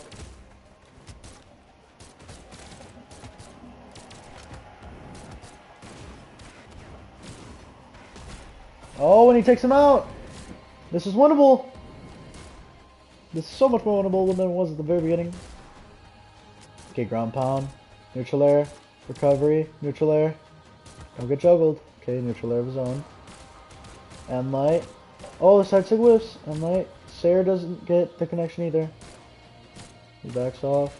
Another on light. Oh, the ground pound doesn't connect. And a ground pound from Cassidy will secure that game 1. And Cassidy still making her MVP case. We might just literally never have a male MVP at this rate. I won't lie to you, Sir Roland is nice. I just want to say, all top 3 teams have at least 1 female and 1 male individual. Bryn and Amethyst were 2 females. Last tournament we had the double females, but unfortunately the team with the male and female won. But yeah, like, we had 2 teams that were double female in top 3, which is pretty funny to me. But yeah, now there's 3 teams that have scored against Diana and Roland. And not only that, but they all have evidently a chance to win this tournament. I mean, one of them not anymore because they're gone. But oh, and Sentinel doesn't make it, and neither does Cassidy. Although no, she makes it. She makes it. For a second, I thought she was gonna commit a stupid and not touch. Oh, and the down sig. No punish until after for whatever reason. Okay, ground pound nair, Sair. Side light, and light doesn't connect. A lot of good hits being put on the Roland. Now they just need to find the kill on him and, you know, they'll be good. Side air. Disarms. The downer might do it. Nah, not yet. Oh, and the recovery from Roland to keep the lead. Oh, ground pound gets interrupted. Oh, in the end, Sig to reverse the ground pound this time. Finally get the recovery. Oh, oh, and a 1-for-1 at the very top of the stage. Okay, immediately gonna see the fight going in. Diana really just dealing with Sentinel like he's nobody. We're finally seeing the blasters on Cassidy. It's like, I don't know, I just feel like I haven't really seen them that often. I feel like she picks up the hammer and kind of like never lets go, and when she gets the blaster she just dies. We're finally seeing them actually showcase. Oh, and right now a lot of damage for Sentinel. He's definitely been dishing out the damage. Oh, what a dodge. Whoever lives between, you know, Sentinel and Diana will definitely decide who will win this game. Of course, you know, Cassidy has a lead. Ground pound. Oh! Oh! Is he sacrificing his life for Pakistan? No, he's not. Okay. I was gonna say for Roland's stock, but for Pakistan, just came off the like it just. It was just the thing. It was just the immediate thought. Oh, and the 1v2 is going to be left to Cassidy. Can she make this a 2-0 lead? She might be able to. She only needs one good hit onto. She only needs one good hit onto Diana. One recovery will do it. One neutral air, or one sider might actually be able to do it. Oh, but she's not going to get a hit at all. Not into Diana, at least. Oh, and the ground pound will do it. Diana and Roland Stay alive, and Diana still proving her case. Oddly enough, Cassidy also proving her case. 4 stocks, 578 damage on both of the women. And Diana, I think, had like 3 stocks apiece.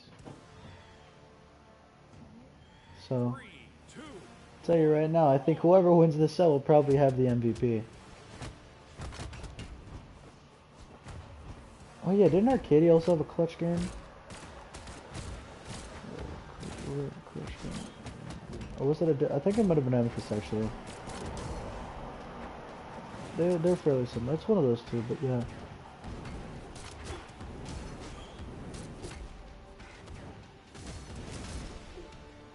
Oh. Whoa there.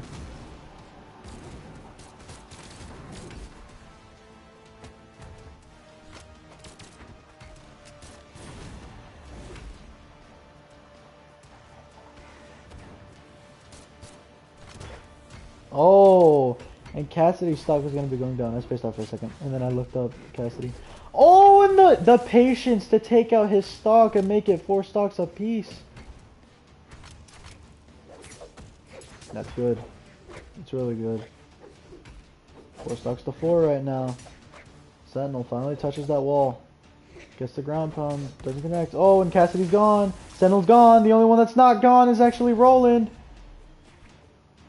The only way the red team loses this is if Diana goes away. They need to keep Diana alive at all costs. It must be done. Diana knows this, so she's definitely playing a lot better than she has before. Oddly enough, Cassidy and Sentinel are like first round exit names. Oh my god. The red team is converting on this lead. Diana, incredible blasters play, incredible blasters defense. Better than Crosses for sure, because the way that they're doing it, they're going to take a 2-1 lead. red team wins. For the first time in Bothalla history, will we see the team that lost in Winners Finals go back to Grand Finals? Or will we see another comeback from the deficit? We are the true better team, and Sentinel and Cassidy pulling it off. Just saying, if Sentinel and Cassidy get second place, they will become the best team in Bothalla. Despite them not winning, they have 2 top 4 placements, no matter what. So, including 1 top 3 placement, including a silver medal. You know, like that's nothing to scoff at. Whereas on the other hand, just for reference, let's say National Arcadia, yeah, they have better 1's resumes than Sentinel, and, but they wouldn't have better 2's resumes. Sure, don't get me wrong, golds are amazing, but the 1's resume doesn't do anything for you here. Of course, we know that Nash is now like actually just consensus #1 player, because now with a good teammate, he is immediately taking tournaments. But it's pretty much anything. Okay, 6 stocks to 4. Blue team with the lead. A slight one, never mind a big one. Cider. Yeah, this is a big lead for blue team. It's 5 stocks to 3. Probably 3 stocks to 4 now. Yeah, 3 stocks to 4. But that doesn't change the dynamic.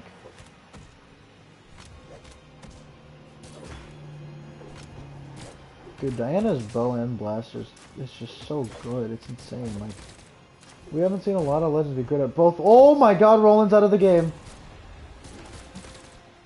This is blue team's game to lose, and Cassidy is trying to make sure that she's the best in Brawlhalla.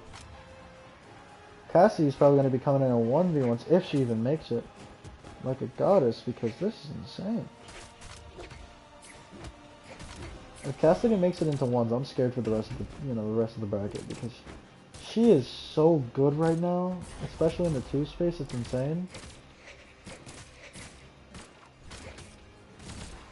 Oh, and the Cider will do it immediately, cleans it up. Sentinel and Cassidy are forcing a Game 5. Cassidy with a 6 stock pickup. Just for reference, Cassidy has one. Nash has one.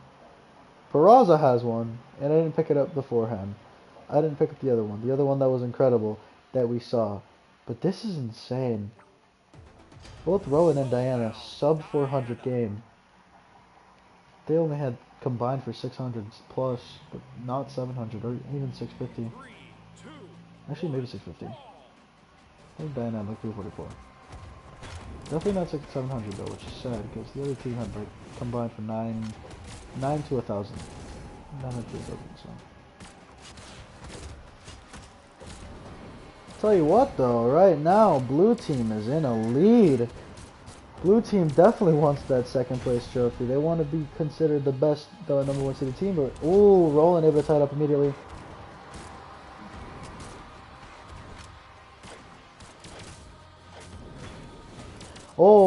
Oh, and another 1-for-1. So Roland gets the 1-for-1, which is actually a losing 1-for-1 because he had less damage than she did. We're maybe gonna get into it.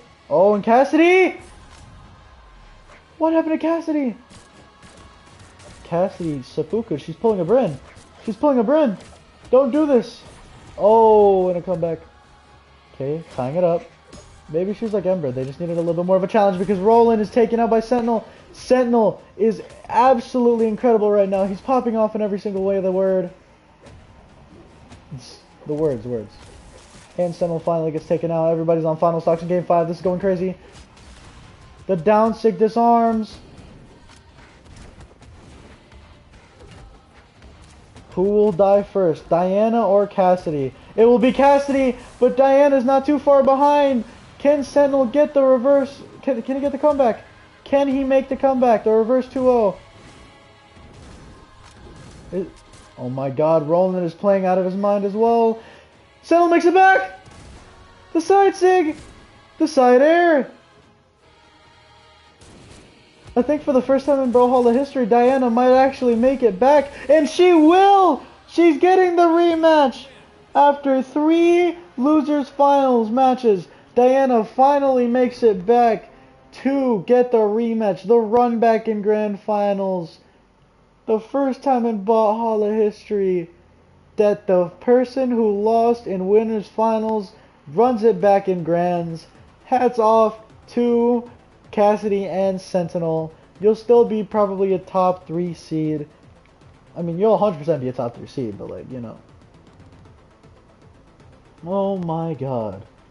That was a set. And now we're getting a rematch. This is the 3rd rematch in top 8. And it's against the team. The dream team, at least, from what is. And I'm picking the maps because screw y'all.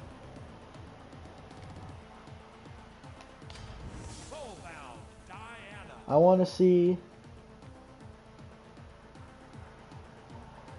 For the first map, I want to see small fabled city. We're going back. We're going back to the fabled city. I want to see this map to start. I want to see who is truly better. Whose raw skill was better, because that's basically what this map is, and that's exactly what we saw from Cassidy and Sentinel, unfortunately unable to make it all the way. So we either get the best player in Brawlhalla crowned, or Diana Redemption Arc, which she already does, because she's going to get 2nd place, which is her highest placement in 1s and 2s combined. Oh. And avoiding, okay, doesn't completely avoid the 2v1, still takes an N-Sig, still eats it. Delight Sarah from Roland. Ground pound from Roland into the recovery. Nash is dead. Yeah, blue team is not. Yeah, red team's running away with this. I don't even think we're gonna get a game 5 in, you know, this one. Oh, ground pound. Nash trying to beat the allegations. Trying to avoid the no game 5 allegations.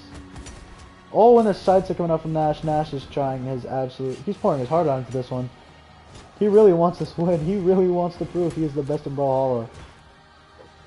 Oh, and Roland griefs himself. And just like that, it's tied. It's tied up. Just not in damage. Oh, Arcadia getting risky. Arcadia is dead. It's going to be another incredible... It's going to have to be another incredible 1v2 from Nash in order for him to win this. Ground pound doesn't kill. Recovery doesn't connect, and the recovery from Roland does. Good pickup there. Yeah, it's gonna have to be an incredible 1v2 from Nash, or else this game is over. This is why I wanted to see it. Not even 2 minutes into the game, a minute 30, and there's already 3 players on final stocks and 1 player dead. It's already a 1v2, 2 minutes into the game. And just like that, Diana and Roland steamrolling through that one. Diana. Oh my god, Roland with 5 stocks. Roland really wants this MVP case. 484. Sir Roland with 5 stocks. Nash with 3. Arcadia with 1. And now, for the second one, I want to see Demon Island. I'm trying to beat all the allegations. Unpredictability. I mean that you can't really beat those allegations.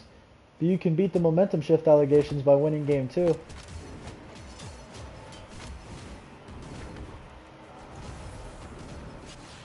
Yo, Roland, what is going on with you, big fella? Oh my god, and everybody's dead. Every single person's dead. 15-second stocks everywhere, flying, man.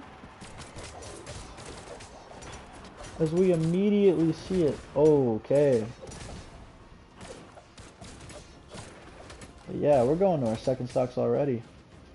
So yeah, that's definitely not something that's happened before. Tell you what, these teams are so incredible that they're doing things that we've never seen in bracket before.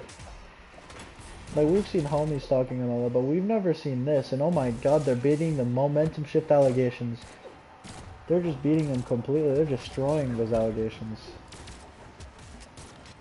Because they're just going at it hard and fast and just ramming everybody. Sir Roland and Diana just going straight through it.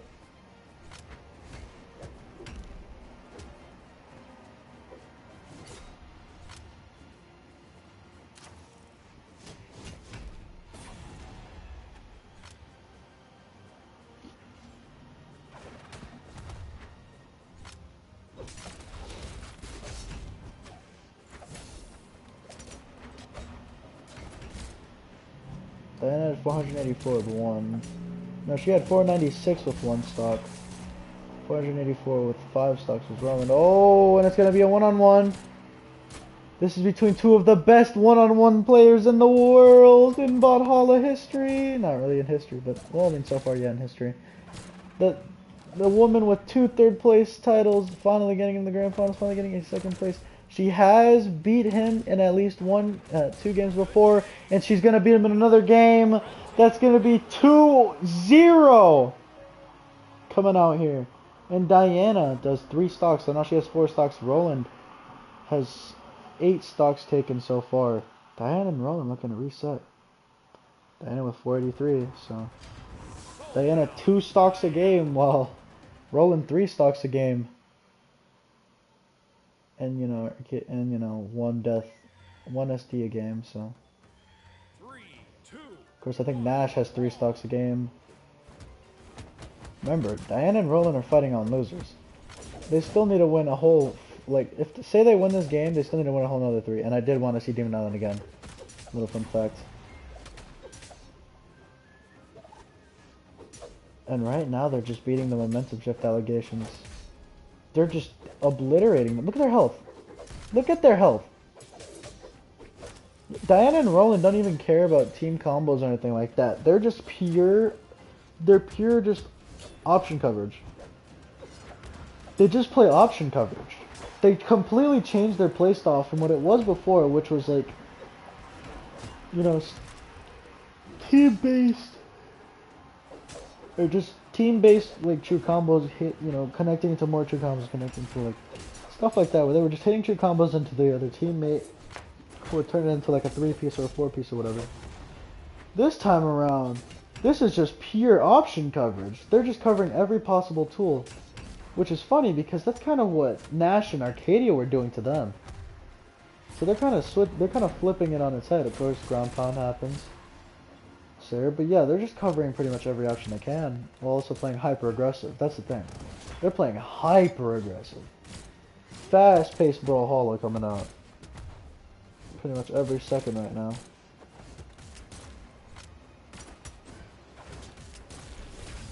Okay. Side air.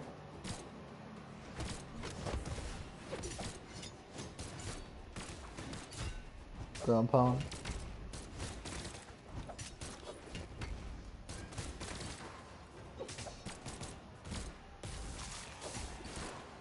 Whoa, okay, hold on. Hold on, are we getting the 3-0? Are we getting the 3-0 to reset the bracket? Is Diana going to is this going to be the one?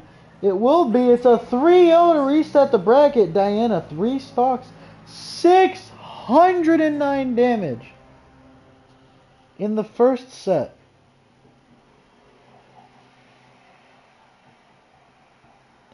She had 1,589 damage, which is an average of 530 net damage. It's 529.6 repeating.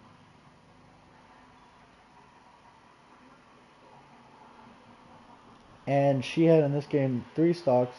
So she averaged, okay.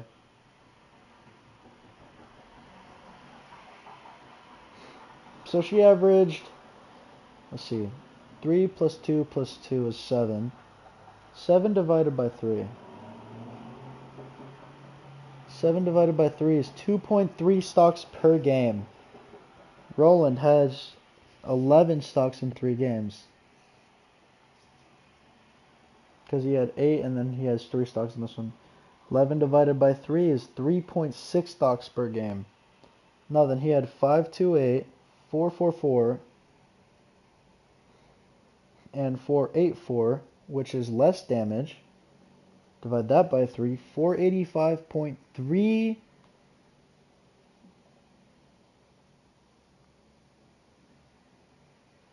So looking at it, I'm going to have to say Roland, so far, actually doing better. Yeah, he's averaging, what, 40 less? About 50 less, 40 less damage-ish. But he's averaging 3.6 KOs a game. Just for a little bit of reference, Ember, the previous Finals MVP, only averaged 3.25 kills per game in 4 games. In 3 games, obviously, maybe the next game he'd average less. But in 3 games alone, to reset the bracket, he's already doing better than his teammate. And we're going to a bracket reset.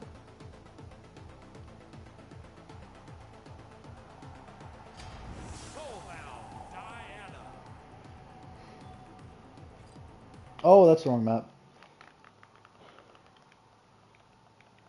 Hold on. It was a misinput. Calm down. Calm the frick down. I want to see Miami done this time.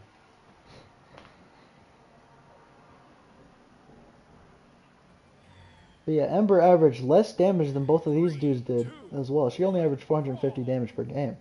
Diana's averaging 530 on 2... How many kills again? Like 2.5? 2.3 kills. Repeating, brother. So she's averaging... Just for reference, Diana's averaging 80 more damage, but an entire kill less. Ish. Almost an entire kill less. Whereas Roland's averaging 35 more damage on 0.3 more kills a game. So Roland's definitely making his case better. Of course, right now, red team... The blue team, my bad. Blue team's doing great.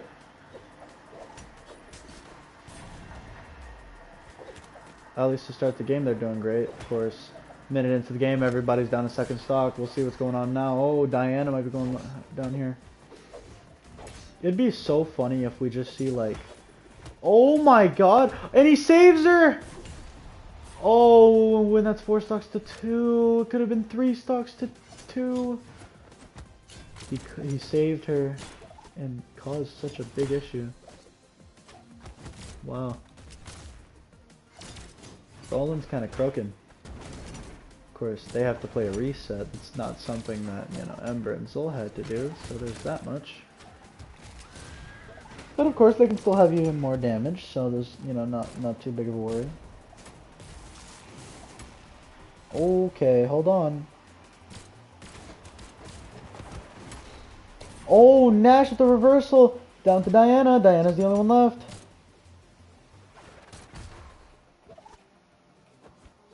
Obviously, I'll do all the math and the calculations once the set's over, but this is the final set of the tournament, and Nash and Arcadia completely flipped on its head. Arcadia, oddly enough, performing slightly better. Of course, Nash with the 4 stocks in Game 3.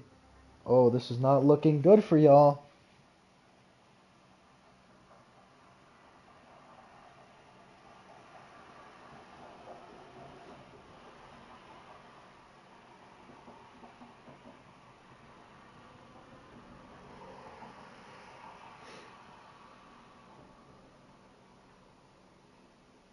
$17.72 divided by 4.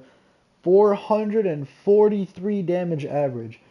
He's now averaging less damage in 4 games than Ember. Now then, he only has 1 kill, so he will drop a lot. 11 plus 1 is 12. 12 divided by 4, well, that's 3. He's averaging 0.25 less kills. Now, let's look at Diana.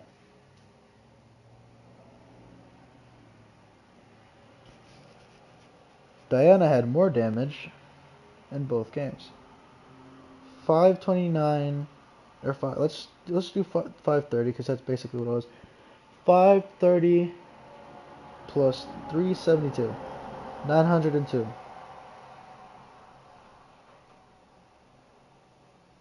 No, that's per game though. 530 per game. Shit. Okay. 496 plus 484 plus like 600 damage.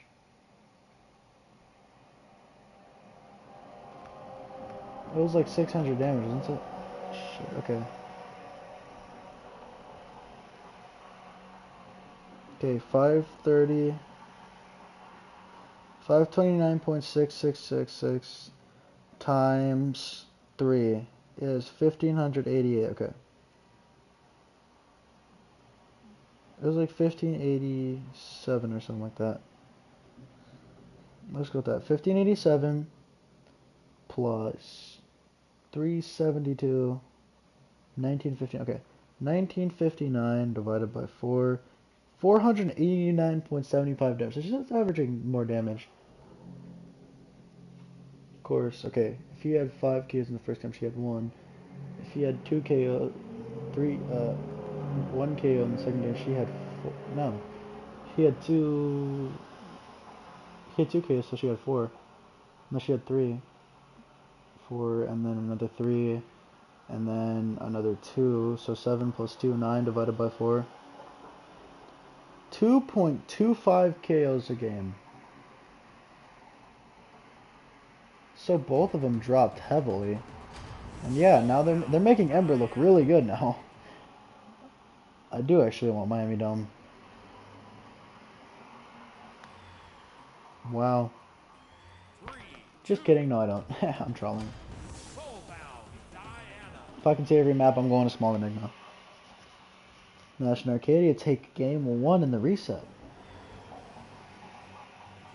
3, 2, 1, brawl.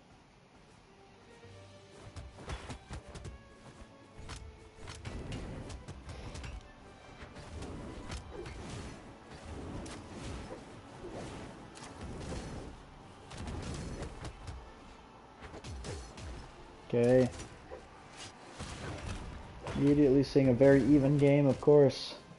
We're gonna have to start. I'm gonna look at Nash once the tournament's over because I have to review like the whole video, like the final 4 games, or just the final potentially 6, 7 games or whatever.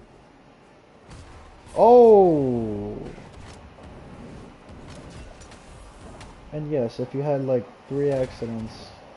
Yeah.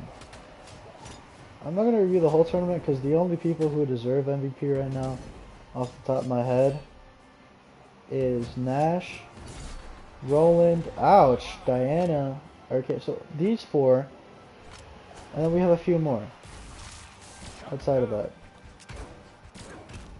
So I only have a few legends. I'm just gonna watch, like, I'm gonna look for certain legends and like look for all of their stuff because those are like the 4 that I really need to, you know.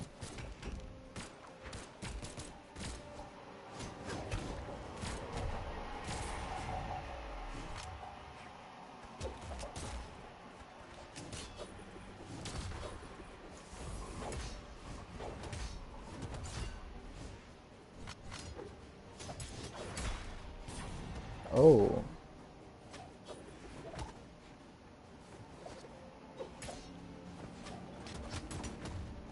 Just like that, it's down to Roland on the 1v2. 4 stocks to 2, wow. I just want to do the calculations, right? And it's down to final stocks.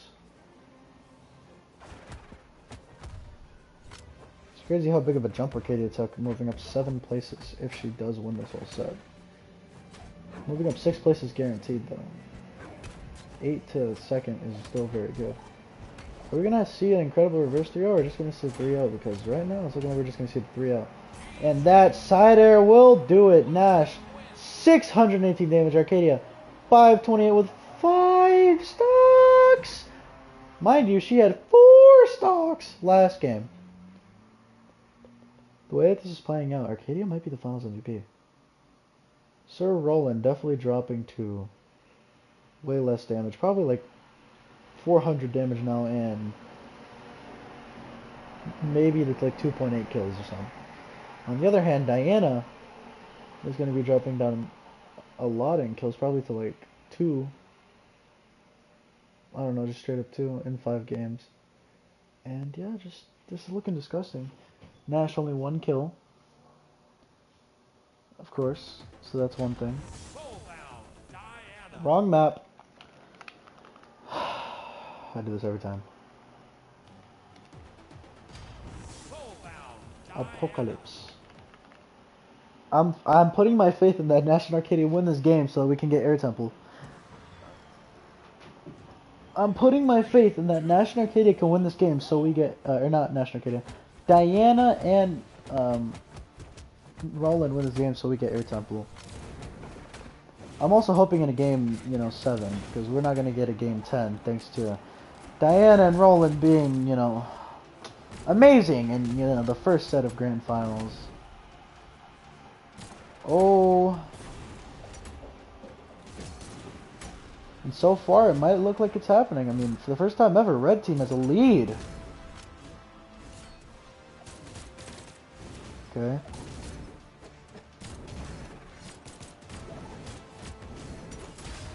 And the N6 set up from the sidelight of Nash. Diana playing immaculate edge guarding defense right here.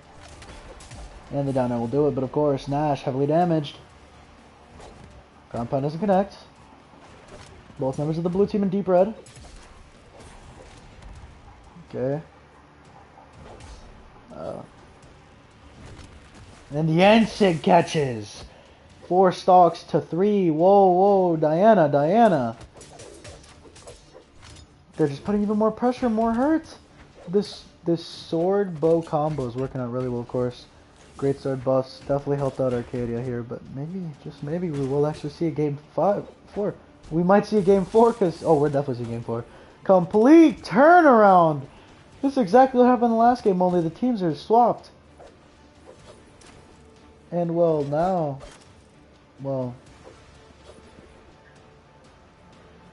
I just don't know what to expect. Everything's being interrupted. The neutral air doesn't kill.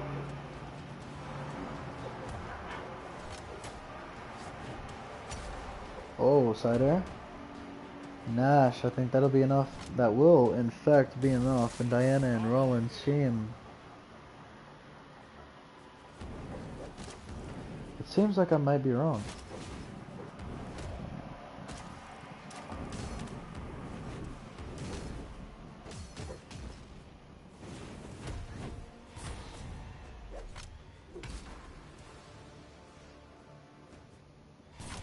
Oh, Nash trying to make it a set. Trying to make it a 3-0. Oh, the ground pound whiffs! Roland's out! No way. There's no way. There's no way. No way. Nash with another incredible comeback. Again, going against Diana. Diana with the down air.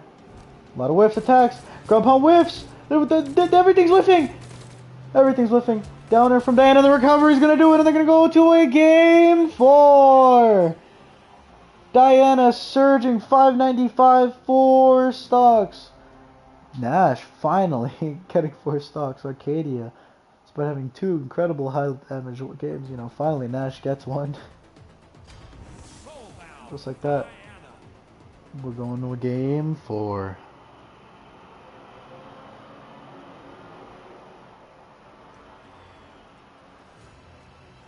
Three, two, one, brawl.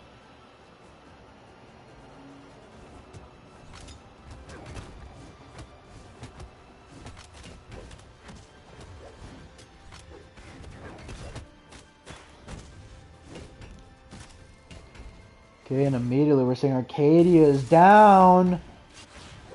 Oh, we're gonna see a reverse 3-0.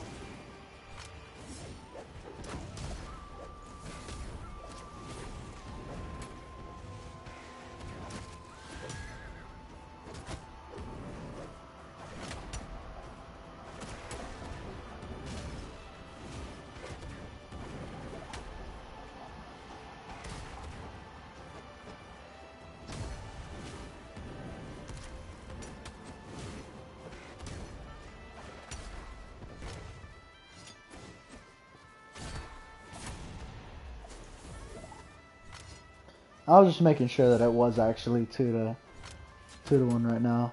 And right now, blue team in a deficit.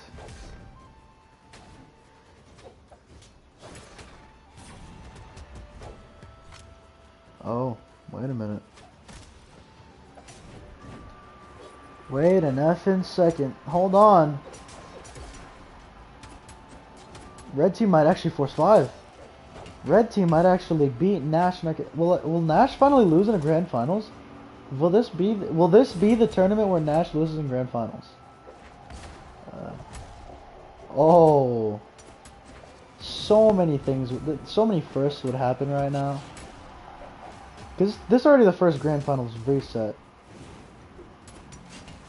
Oh, in the down air, and just like that, blue team taking a lead. They're taking a hefty lead at that. As long as Arcadia lives. As long as Arcadia lives. As long as the Beetle Queen lives. It could actually just be it here. The side tick will send Diana far left. They just need to focus on Roland. Down air. Roland side aired all the way to the right. Oh, but Nash is taken out. This gives them an opportunity for the 2v1. The recovery doesn't do it. The Nair doesn't do it either. The recovery does it. But look at the damage. And the ground pound! It's all up to Diana. Nash just needs one more stock to secure himself as the best player in Brawlhalla. And he's gonna do it with the ground pound! Nash and Arcadia are your August Brawlhalla 2020 freaking Bothalla 2v2 tournament number 2 champions! We'll figure out the names later. That's not important. They're your effing champions. Nash with a 5-stock game. Look at that. 5 KOs, man. 5 KOs and a clincher to win it in 4 in the resets. After a dominant 3-0 from Diana and Roland. What a set. And it's not even like anybody played bad. I mean, Arcadia, 606 damage. Oh my gosh. Okay. That was incredible. That was actually incredible. That was certainly that is certainly what I was hoping for. And for the memes and the shins and the giggles, this is just a random exhibition match I just came up with to waste some time. While I look at the bracket, I look at all the damage, look at all the stats, make sure I can give you your Grand Finals MVP. Which will probably be Arcadia, because she's doing a lot. But, regardless of who it is, you enjoy yourselves a little bit of that don't look like Zol. You enjoy yourselves a little bit of the previous champions going up against the current champions, the brand new champions. But first and foremost, let me add everybody to the list. Joining Zol and Ember in gold will be Arcadia and Nash. Joining Team Silver, which is Queen Nai and Lin Fei, Oh my god, wow. Red team's actually winning, okay.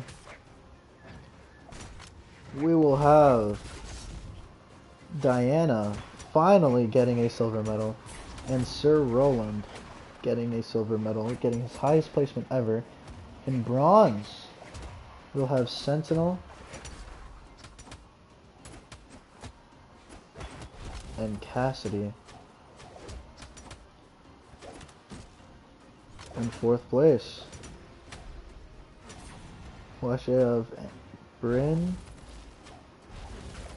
Amethyst. In fifth place, we have to add 5 names.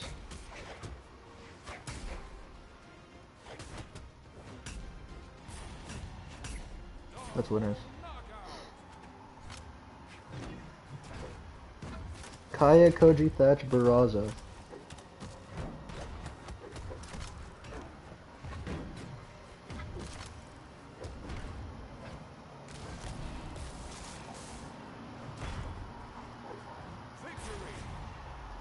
And red team takes it in a 3-stock victory.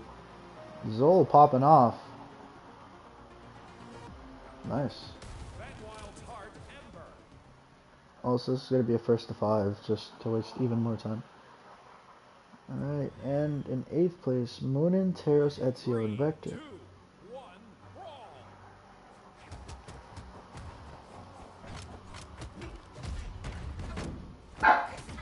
Shut up, Chappie. Don't even start. And for Grand Finals MVP, we'll figure that out. I'll do the MVP. I'll tell you the MVP, you know, in the next tournament the way that I did, you know, Queen Nai. Everybody kind of just knew Queen Nai was the best legend. Yeah. Oh. All right, now it's time to watch, you know, the YouTube. I have to look at how many games? 7? 7 games. That's a lot of calculations.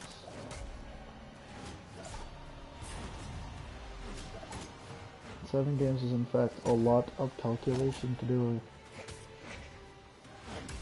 but it's what must be done.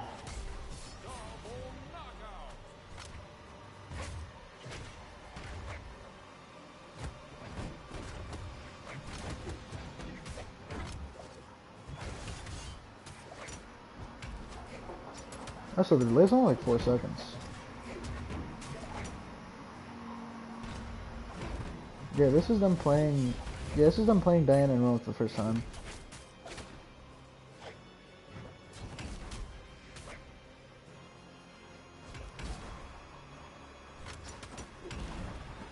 Was Grand Finals 30 minutes long? Damn, that was a long ass Grand Finals. I ain't even gonna lie to you. Zol's dominating. That's nice.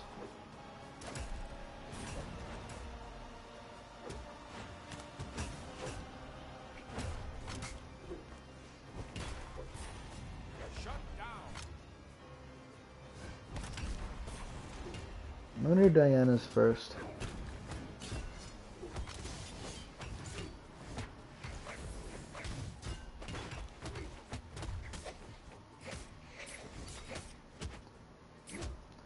$496 plus $484.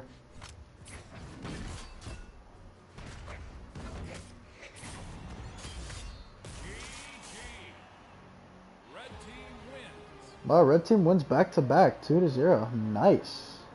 Of course, Zol 800 damage this time. You know, gotta upstart. 43 actually.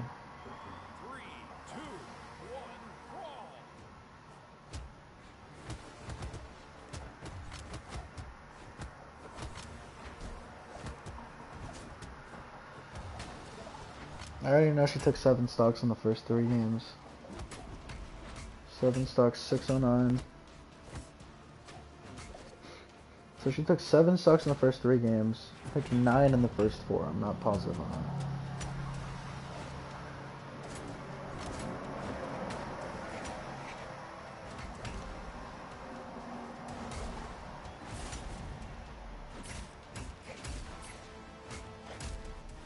$372 and 9 stocks. Yeah, okay.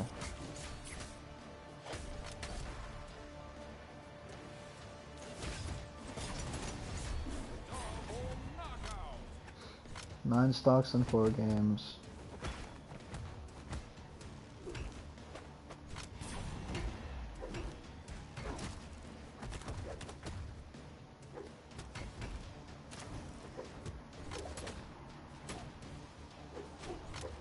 If this is a 5-0, I'm gonna laugh so hard. This is a lot more even, but even then, still, the previous champions are destroying the current champions. Oh shoot. 383 and 10 total stocks so far.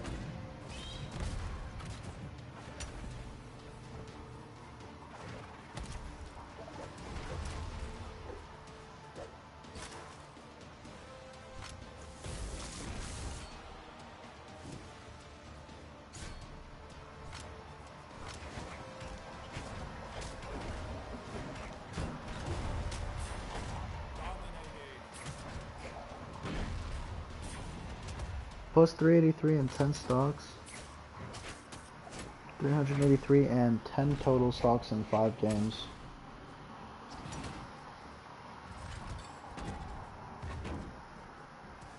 So she's averaging 2 stocks a game now.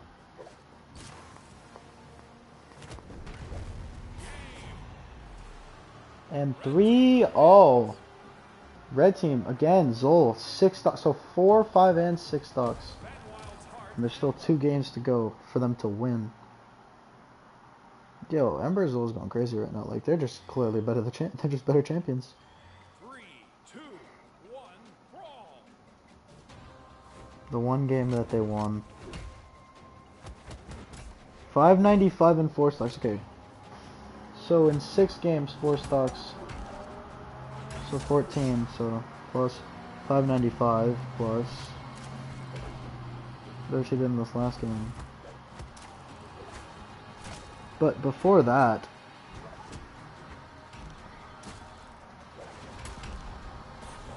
what I think 595 and 4 stocks though. And then 479 and 2 stocks, so plus 479, 3417. 3417 divided by 7 games. She averaged 488 damage. Okay. Okay, so then she had 14, and then the last game she had how many stocks? She had 2 stocks, so 16 divided by 7. What the hell? 16 divided by 7. 2.28.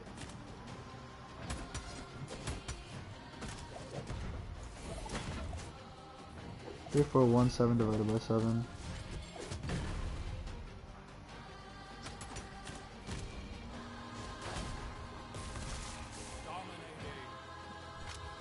Dominating. 2.28 stocks a game.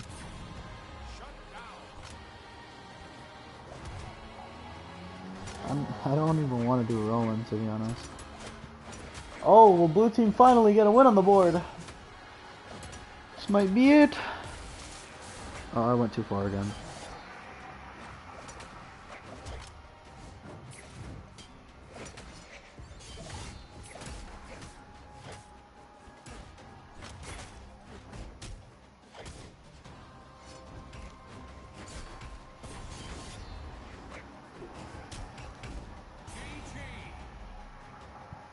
And blue team finally wins the game and only took Nash that much damage. 3-1. Can they complete the 3-1 comeback and win it 5-3? I mean the 3-0 comeback and win it 5-3. 3, 2, 1, brawl. Damn, this stretch feels so nice. Been sitting here for hours, bro. Hours. How much did Roland have in game 1? 484. Okay, 484.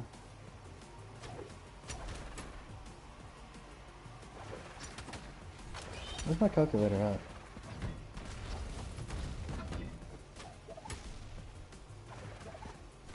That's not the calculator button. 484 plus. Nice. Blue team getting the lead.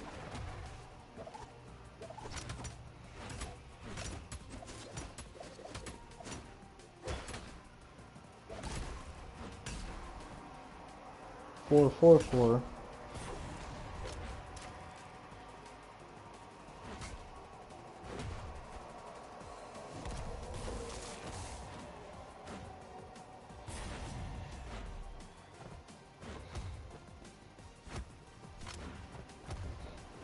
He has 8 stock. He has 11 stocks taken in the first 3 games. 528.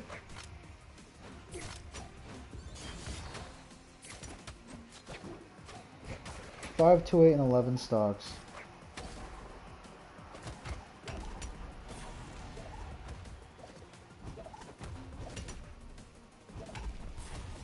Dominating.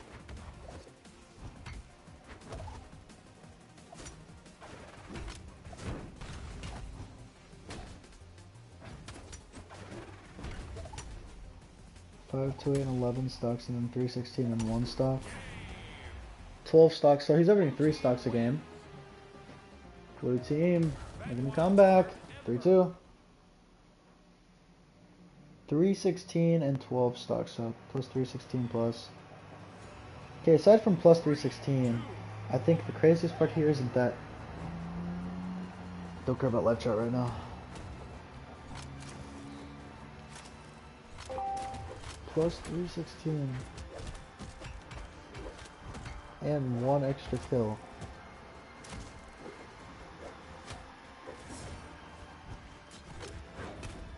So he has 12 kills, which means he's averaging in 4 games 12, 3k PG. So that's actually pretty good. 3k PG is like, it's a little less than what he. I mean, he averaged 3.6 before that. So, you know, for him to only 1k is kind of crazy to me. 3.6 KOs per game was probably because he had 2 4 KOs.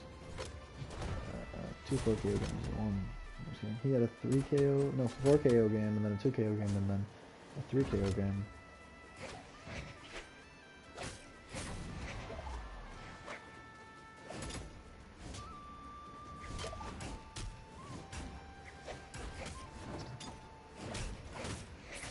And then we'll see 13 KOs and 336 damage. Okay, so plus 336. And again, 13 KOs. So him and Diana, actually I think Diana passed him on KOs here.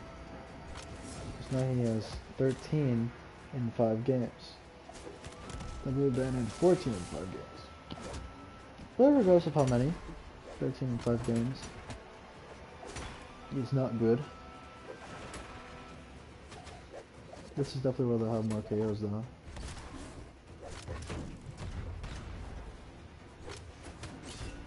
Just that clutch ass recovery. Okay, 514. Okay, 514 and 15 KOs. Plus 514 and 3 KOs. So 15 KOs in 6 games. And red team 4-2. Red team might win it here. Maybe the OG champions are better.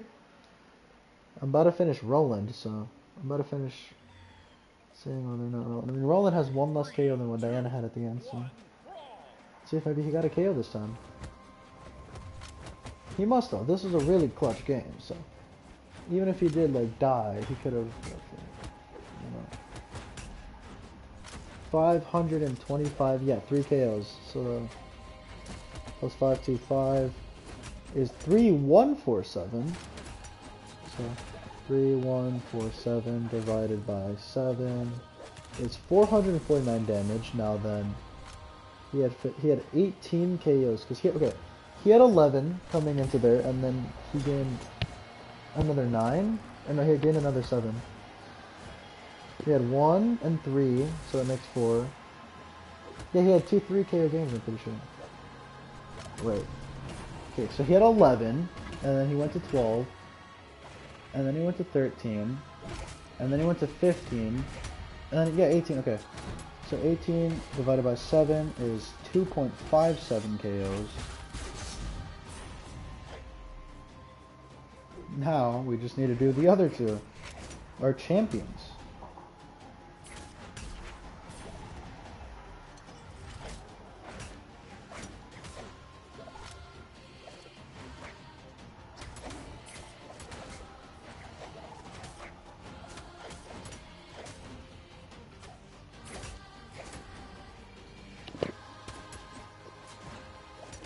Oh my god, Nash started the tournament. Okay. 383 and 3. He had 3 KOs.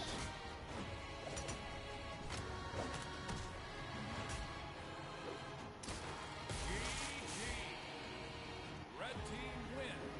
Right, it's over. You see here first, apparently. The original team was the better one. At least compared to Team Arcadia Nash. Team Embrazol not only 3-0'd, if you want to even go off of that, but they also won 5-2.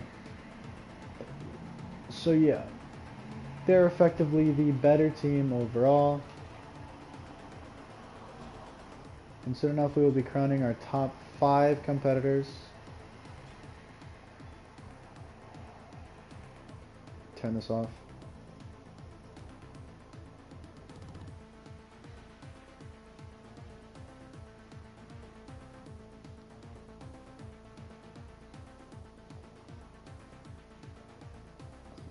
$406 and 5 total stocks. And 500 total stocks. Wow. Or 5 total stocks. I wonder if you could even get to 100 total stocks, even if you do win and go to losers bracket.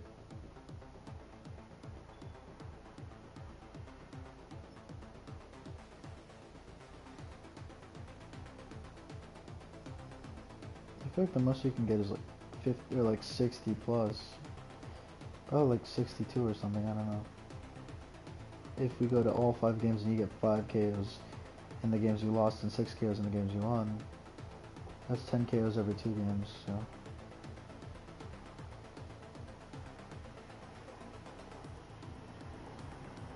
Okay, Nash now had 386 and 6, so in 3 games he was averaging, okay, he had plus 386, but he's also averaging 2 KOs a game after the reset.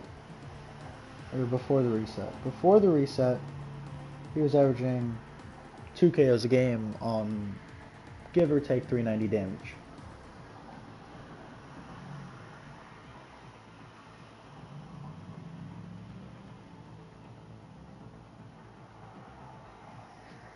I'll just let these bots fight it out. Random. I'll let these bots fight it out. Oh, it's not in bot match anymore. Cringe. Or it should be actually. 3, 2, If it isn't, well, I died. So yeah, it isn't. Okay, cool. Yeah, Miami Dome I think was the first match of the set.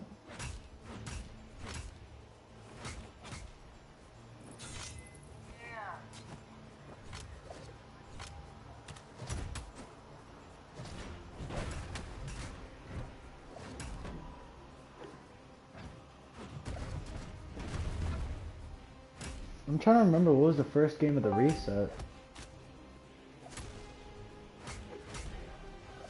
So he had 9 stocks now. Okay, plus what? 395? Damn. Okay, so plus 395. So he's not going to be doing a lot of damage, but he just got 4 stocks to go to 9 stocks now. 9 stocks taken in 4 games, which is subpar, considering the rest. But he still has not gotten a single game where he didn't take at least 1 stock. Okay, 496 plus 484. knockout.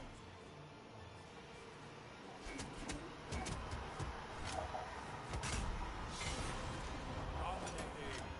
Yeah, this was. Because we did go to Crystal. Okay, yeah. 618 with 1 stock. So 10, okay, so in 5 games he's averaging 2 stocks a game.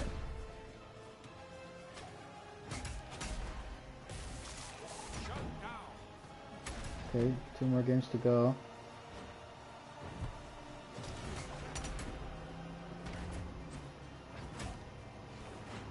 And 5.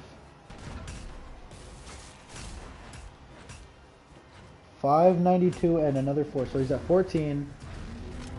Plus 592 with 14, so 1 last game. He did a lot of damage in 3 games. he gets over 34-17, I'll be impressed. Or 34-17. 31-47, 34-17 is still funny to me. He has clutch ass performance. 583 and 5 stocks going to 19 stocks. Plus 583, right? 583? Yep, 583 for 3363. 3363 divided by 7. 480.42 damage. And 19 divided by 7 will be 2.71 stocks per game out of 7 games.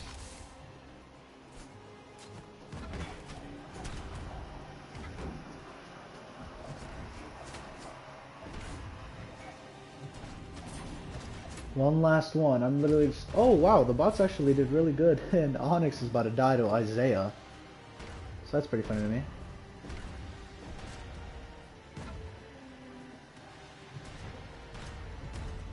Down there. Oh, side air. Yo, hold on. Hold on. Hold on, bro. Hold on. Let them cook. Let them cook.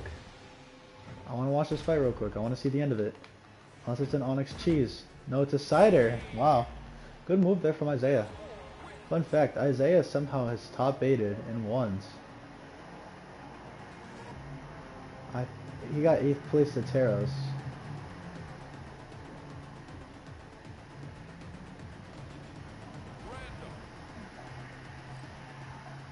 This like overextends the time. Oh, Maggie. Nice. Magyar. 3, 2, 1, brawl.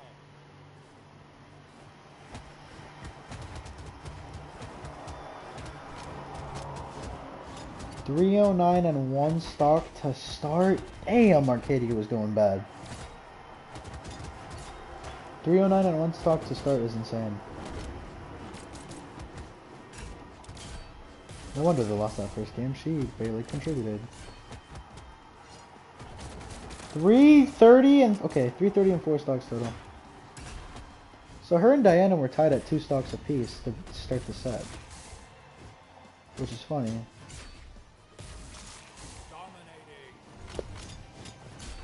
I really didn't want to see the big dominant temple. But yeah, I love watching the bots fight on here. It's so goofy. Okay, and then game 299 and 1 stock. 5 stocks. Okay, plus 299 and 1 stock. So she's at 5 stocks total. Oh my lordy lord. Okay. Well, we know why they lost. You know, obviously neither of them got a 400 damage game. And that 3-0, but let's see if Miami don't be different.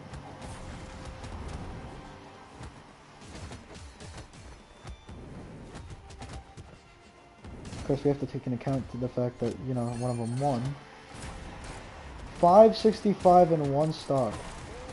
For 6 stocks in 4 games. Plus 565. Okay, 6 stocks in 4 games. What?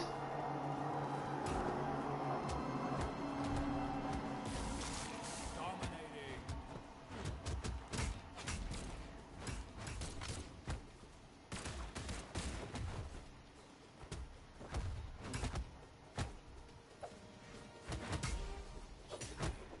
5 stocks plus 528.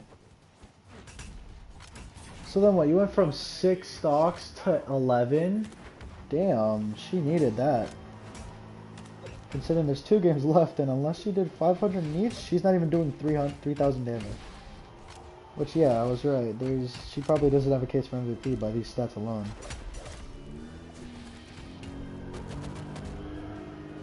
Yep, she clutches it out. Nash almost clutched up for a 3-0. 255 in 1 stock. Oh my, 12 stocks in 6 games. She's averaging... Okay. 2 stocks a game.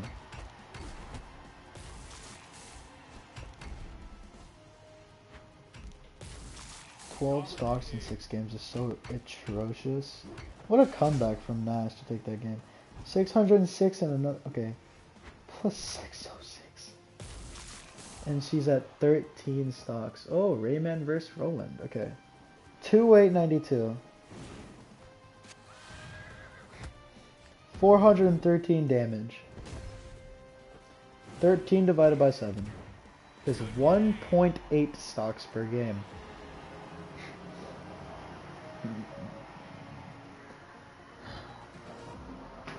Alright, so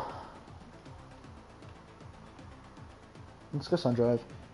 So Diana in this set had 3,417 total damage for 488 damage per game. She also had 16 stocks going for 2.28 stocks per game in 7 games.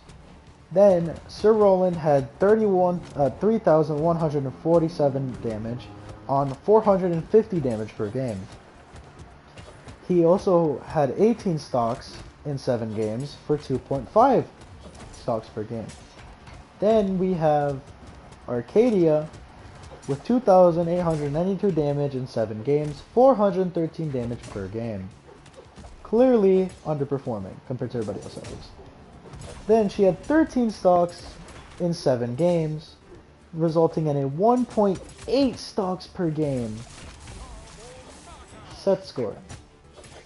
Clearly the worst performer was Arcadia. Oddly enough, Nash had 480 damage per game with 3,663 in 7 games. He also had 19 stocks in 7 games and a record of 2.7 stocks per game, which oddly enough is the only score besides Roland that had more stocks per game than actually no it isn't, because he had 2.75. He had 2.71. So yeah, still not higher than Ember or Zol in terms of stocks. Probably in damage, yeah. But I'm gonna have to give it to Nash. Because yeah, sure, don't get me wrong, Diana and Roland, you know, they did that, but Nash with a clutch comeback, and he was kind of always being put into these comeback situations. He had a comeback in Winners Finals, but in the Grand Finals team, he did it again, having yet another comeback to come back from, you know? No, that was semifinals, whatever. He had another comeback that he had to do, another 1v2 comeback that he clutched out. And before that, he had another one that he had to do. He was the best in survivability. I don't think he ever had an accident. And, you know, if when he needed to turn up, he did. He'd have 5 stock games. Obviously, he'd have his 1 stock games as well, but he had a 4 and a 5 stock game. So yeah, that actually ended up and resulting in him getting the Grand Finals MVP with 480 damage per game and 2.7 stocks per game. So Nash is by far the best Brawlhalla legend right now. 480 damage per game, 2.71 KOs per game. And for the MVP, that's a lot of studying to do. I'm gonna tell you right now, it's between 3 players for MVP. For me right now, off the top of my head, Nash having multiple 2v1 comebacks and constantly making it back and clutching up whenever he needed to. I'm not gonna go back and review every game. That's way too much effort. You have no idea. There's like what, 63 sets? Let me see. Brawlhalla 2v2 round 2. 59 sets. And at the very most, 59 times. Just do 59 times 5. Or no. It's like over 200 games. Probably, likely. Because most of these went to 3. So if I were to give the MVP to somebody off the top of my head, I'm going Nash, who had an incredible series run throughout. Cassidy, who didn't make the Grand Finals, which kind of cuts her a little bit more. But the later the sets were, the better. Oddly enough, her teammates right here, Sentinel is right here, just fighting it out against Ezio. And the only reason 1746 damage G bows, bro. Oh, that's why. The only reason that I do not say, the only reason that I'm not going to say Arcadia is because looking at how she did in Grand Finals will kill her performance. But obviously outside of Grand Finals, she was still doing great. And I actually think she did better than Nash in Winners Finals. But yeah, constantly Nash has had to survive longer and pull out incredible 2v1s that otherwise should result in a loss for their team, you know? So if you're asking me who should have won the 2v1s, or who should win it, it's between Diana, Nash, and Cassidy. Sentinel killed his chances by having constant 300s and like low KO games as the further we got in, and he also being the reason why they actually lost. Bryn at one point had a case, same with Amethyst. They both had a case, but losing in fourth kind of cut them out. Bryn immediately lost it when she choked. I know you can say that's heavy recency bias. She was still like, oh, the best player, but the best player doesn't, you know, choke so hard either, man. Like, evidently, she pretty much sold the bag, because after that, Amethyst just couldn't cook. If it wasn't for that, maybe they win that set. You know, they actually had a pretty decent lead going into that. So, I can't, no matter what, I cannot give it to her. I would have given it to some of the other players in top 8 if, you know, again, not making it to top 4 alone is a struggle. But, you know, Moonin and Taros, they both were really good. If they would have continued to pass through the bracket, then I would have definitely been able to give it to them, even if they just got 3rd. Because they had the hardest bracket out of everybody here. Face the 5th seed, face the 6th seed, face the 3rd seed, face the freaking, face the team that was like, face the 17th seed, I think, that was doing really good at the, you know, in winner's side, that was tearing the bracket up. And then facing the 4th seed, beating them. Facing Kaya and Koji, another powerhouse team, beating them. Let's say they do face off against Bird and Amethyst. Even if they lose there, they still face off against so many great teams. Jen with the double KO. To where it's like, yeah, I would have been able to give it to them because of how many games they played and how well they performed together. But overall, I think I'm going to give it to Nash or Diana. Diana, obviously, because she stepped up when they needed to the most. And, you know, she's pretty much been working her ass off for a 2nd place. Just anything better than 3rd. Or to even make it back to the top 3, and she did. And then almost getting back all the way. And making, you know, the incredible tournament run. That was what they had. You know. I'm just gonna have to give it to Nash or Diana. And obviously, based off of Grand Finals alone, I would give it to Nash. But overall, I gotta think about who they face in all this. Looking at Nash and Arcadia faced Razor. They lost in the 1st round. They faced Petra. They lost in the 2nd round. They faced Raptor and Brax. I think they lost in top 12. No, I think they lost in top 16 actually. Here, let me check. They lost in top 12. You know, Brennan Amethyst, they almost lost to them. Their first big adversary. No disrespect to Raptor and Brax, but they got the real. Their first big adversary, Nash, comeback. And before that, he did do a few comebacks against some of these other teams. Like Cedric Petra, he had to do a comeback. I know Razoth he didn't have to, but hey, nice. 915 damage from Bothalla. Alright, now random, I don't care. But yeah, Nash and Arcadia had an incredible bracket run. Then they had to face Diana and Roland 3 times in a row. In which, you know, clearly Diana and Roland and them were both very even matched teams, but until at the very end, Nash was able to step up and prove once and for all who was the best. Whereas Diana and Roland, they're interesting. Because Diana and Roland beat Tesca and Lucian in an upset. They beat Mirage, no, they beat the team Mironix. A tough team to beat 2-0 like with no issue. Tesca Lucian with no issue. Thatch and Barraza with no issue. And then they face Kaya and Koji go down 2-0, their first real adversary, I guess.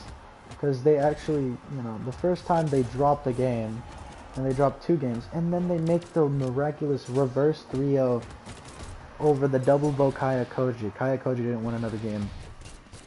And then they go into Nash and Arcadia, lose, go down to the losers bracket, and face Sentinel and Cassidy, who I think they were actually, yeah, they were up 2-1, and you know Sentinel and Cassidy forced 5, and they won it in a great game 5, and then continued that momentum by beating Diana and Roland, or beating Nash and Arcadia 3 straight times.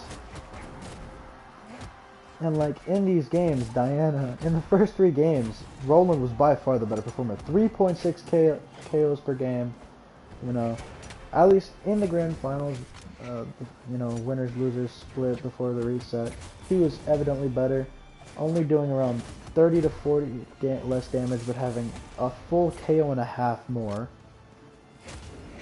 But then you know, they both like dialed it back. Diana continued to, you know, do around 2 to 3 stocks a game, whereas he dialed it back heavily, didn't really get like 2 to 3 stocks, started to falter heavily, dropped all the way down from 3.6 to 2.4. So yeah, I won't actually let she ran out of gas, because she did have the most damage, I think, overall. I think if we can look at my calculator, we'll see here. Yeah, she was averaging the most damage by 8. Roland was averaging way less by like 4. He was averaging like 44 less damage than her. So she was definitely impacting the game later, and she was the reason why they won the game that they won. And why they won most of their first early sets, yeah, because Nash was still clutching up pretty hard in some of them, and almost made it possibly even an 8-game series, or even it could have just been a 5-game series. Because he almost won, but if it wasn't for Diana's incredible defense and incredible blasters play, then, you know, they would have maybe not even reset the bracket. Maybe that one game would have been 2-1, and then 2-2, and then 3-2 in Nash's favor. But yeah, I think overall I'm gonna have to give it to Nash, just because of the insane amount of 1v2s he was put in, and how well he performed despite the odds, and like most of them. In the last one, he won the game by 2v1. He won multiple sets via 2v1. 2v1 comebacks from him. Like, the man is just consistent at it, so I'm gonna have to give the MVP to Nash. That's gonna be the first. He's the first to be Grand Finals MVP and MVP. And sure, he didn't average the ludicrous 560 damage per game and 333 kills per game. You know, Sentinel would have been great for that. He averaged probably around 600 damage per game. Because he actually, I checked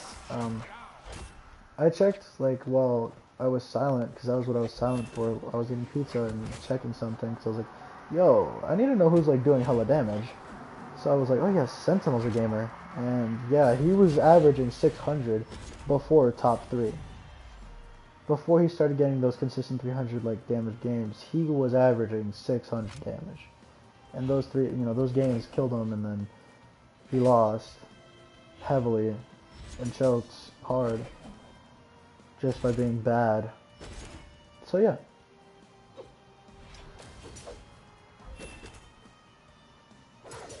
Dude, I've seen Roland win pretty much every time. Like Roland, this is like the 4th time I've seen Roland in here, man. What are the odds that I see this many Rolands? Also, this map's back. But yeah, the MVP is gonna go to Nash. I'm gonna say he had about,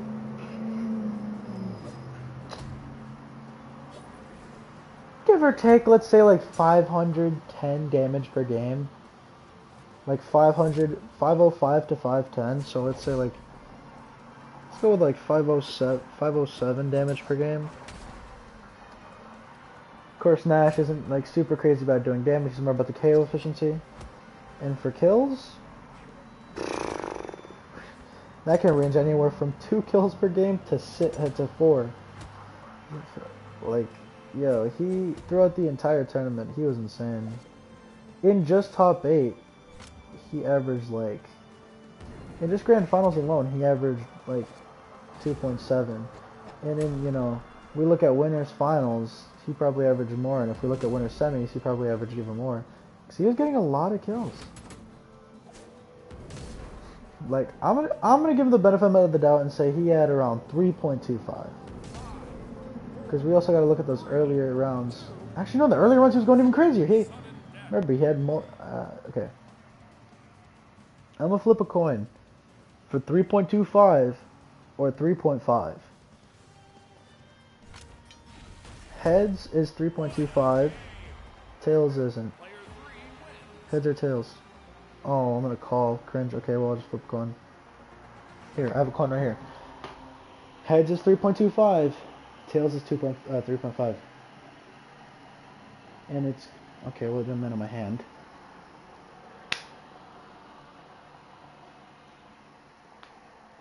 Two. Alright.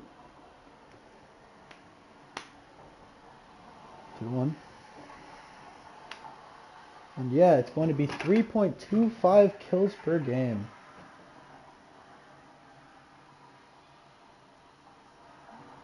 Which is actually overall worse than what Queen Nai did. The only difference being that, well...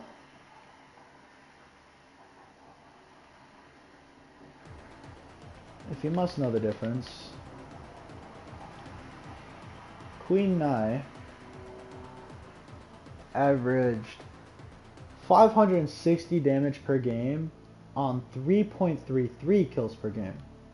Nash averaged 53 less damage, averaging 507 damage per game on 3.25 kills per game, which is 0.25 or 0.12 less. So if you were to ask me who was better, I'd have to say Queen Nai's losers run was better. Despite Nash, being all the way through winners, we saw Queen Nai go pretty much all the way through losers, from the second round of losers, and still propel her team. Because she had 2 800 damage games, 1 win and 1 loss, multiple 700 damage games. Like, I'm talking like probably like, let's say give or take 8. 7 or 8 that many damage. And if you think I'm done, no, I'm not. Because for the damage, or like for 600 damage games, that's what she was averaging at first. Like before she got the 800 damage, like, reverse, like the comeback that she did with like, it was like a 3-1, 3 stocks to 1 comeback. She was still averaging like 600 damage. She was Mrs. 600. So like, if I were to say one thing for sure, Queen Nai deserved her MVP and was definitely the best in that tournament.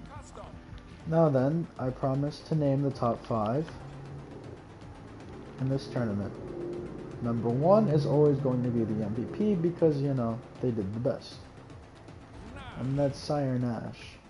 And then, number 2 is going to be the MVP runner-up. It's going to be Diana. Fun fact, last time it was Onyx. Onyx was the MVP runner-up. In this one, in third, it's pretty obvious. We're just going to keep going down where the MVP votings is because these are obviously the best.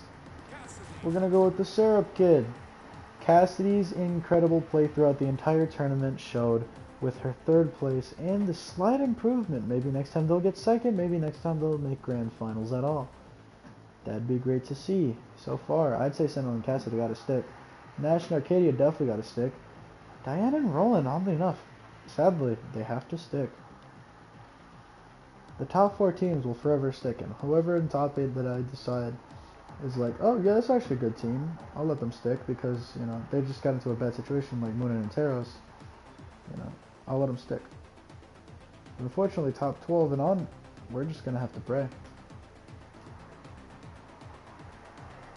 Whoever the other, like, Asuri Mortis, let's start praying. Number 4 in the MVP votes. No, I don't think at this point we're going to be talking more about MVP because, like, Roland's not in that conversation because Diana was, like, so much better throughout the entire tournament. To where it kind of overshadows, but yeah, Roland was still great. That's without question. Roland was still great. The top 5, no, they were definitely better. And one of them that I really have to highlight that I don't think anybody will ever talk about. Like literally ever in their entire Brawlhalla careers. It's going to be Caspian. If he would have made it further, I would have put him in the MVP votes, but the dude was tops. He had an 800 damage game and a victory and was defeating a lot of great teams.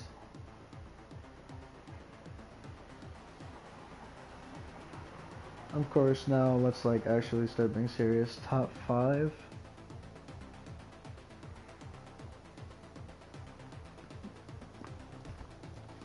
Yeah, very well deserved. Amethyst. Not Zol, Amethyst. Bryn's teammate. Amethyst was incredible throughout the entire tournament, and you gotta respect her for it because whenever Bryn wasn't doing too hot, Amethyst was. And of course, whenever, Amethyst wasn't doing too hot, Bryn was.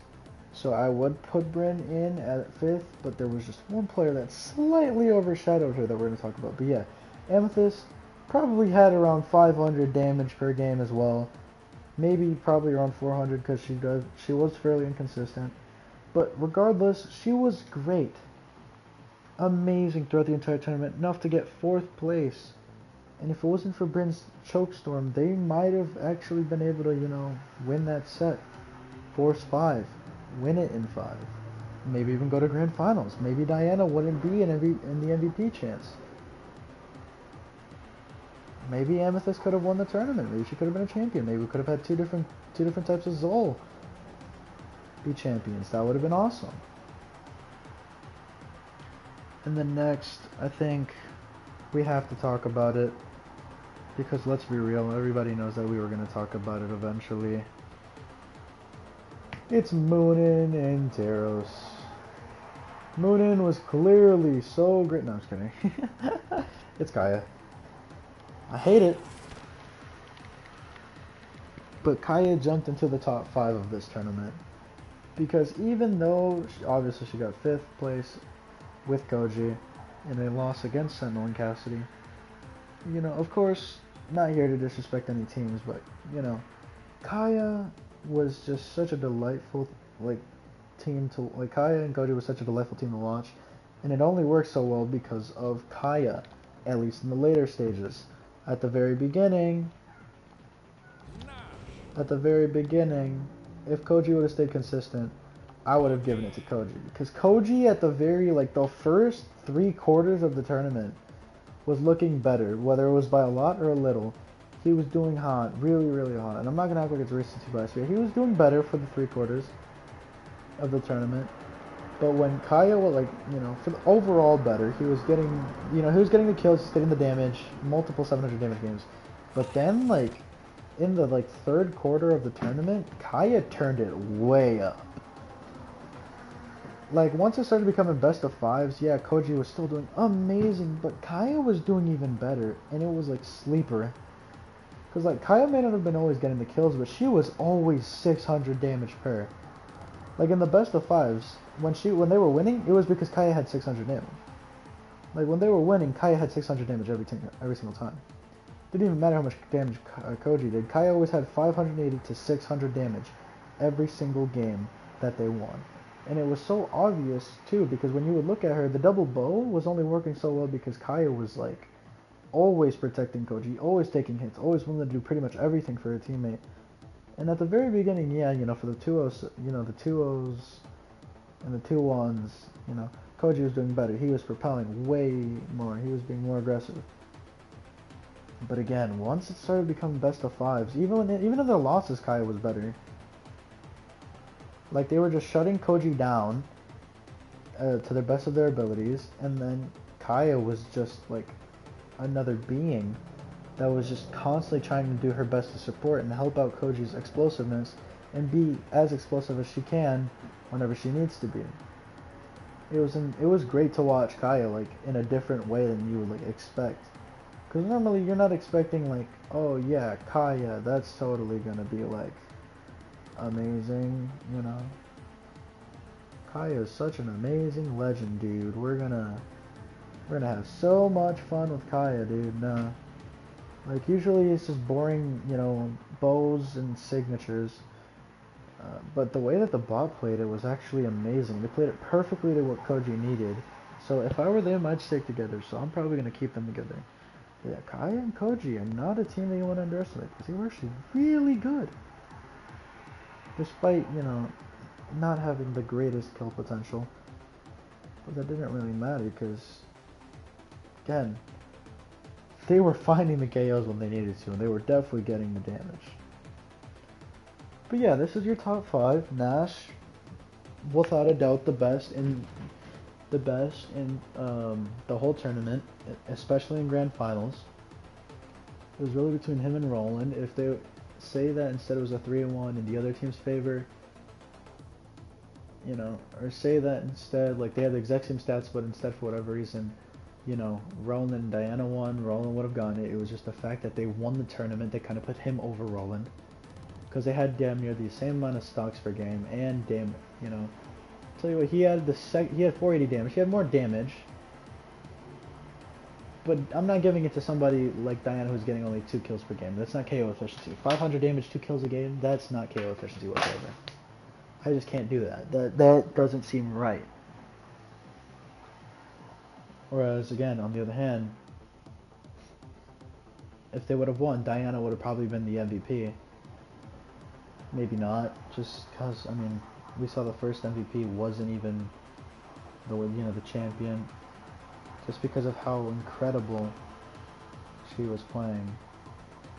So yeah, I think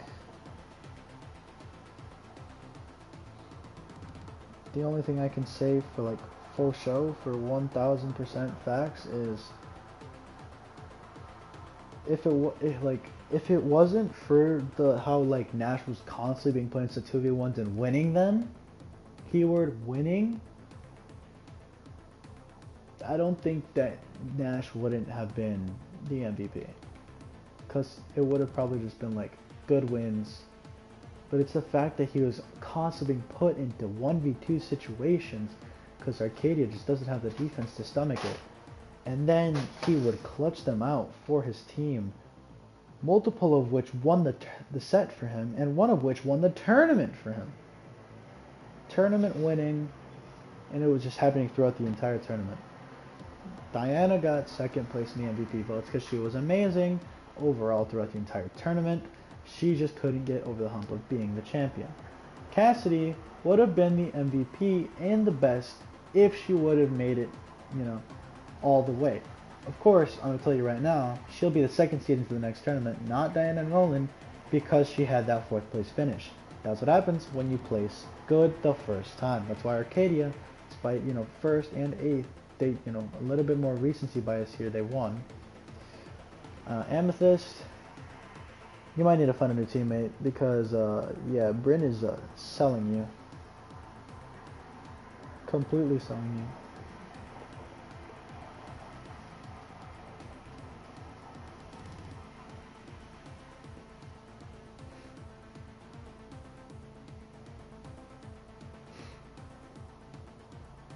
And then, you know, Kaya, just because of her incredible supportive play, and to be honest, an amazing teammate. This is completely different to the first one because we have one from we have one from 5 different teams. Last time it was Queen Nai, Onyx, I think Mirage. I believe it was Mirage. No. Ember, Mirage, and then Lin Fei. If you don't know, Mironix consists of Mirage and Onyx, which means 2 and 4, the second and 4th best were on the same team. And the 1st and 5th best, which were Lin Fei and Queen Nai, were on the same team. Ember being, you know, Grand Finals MVP, winning the tournament, put her 3rd. So, things to take away from this video: play Nash, get good with him, because he's the best robot in Bothalla right now, in ones and twos.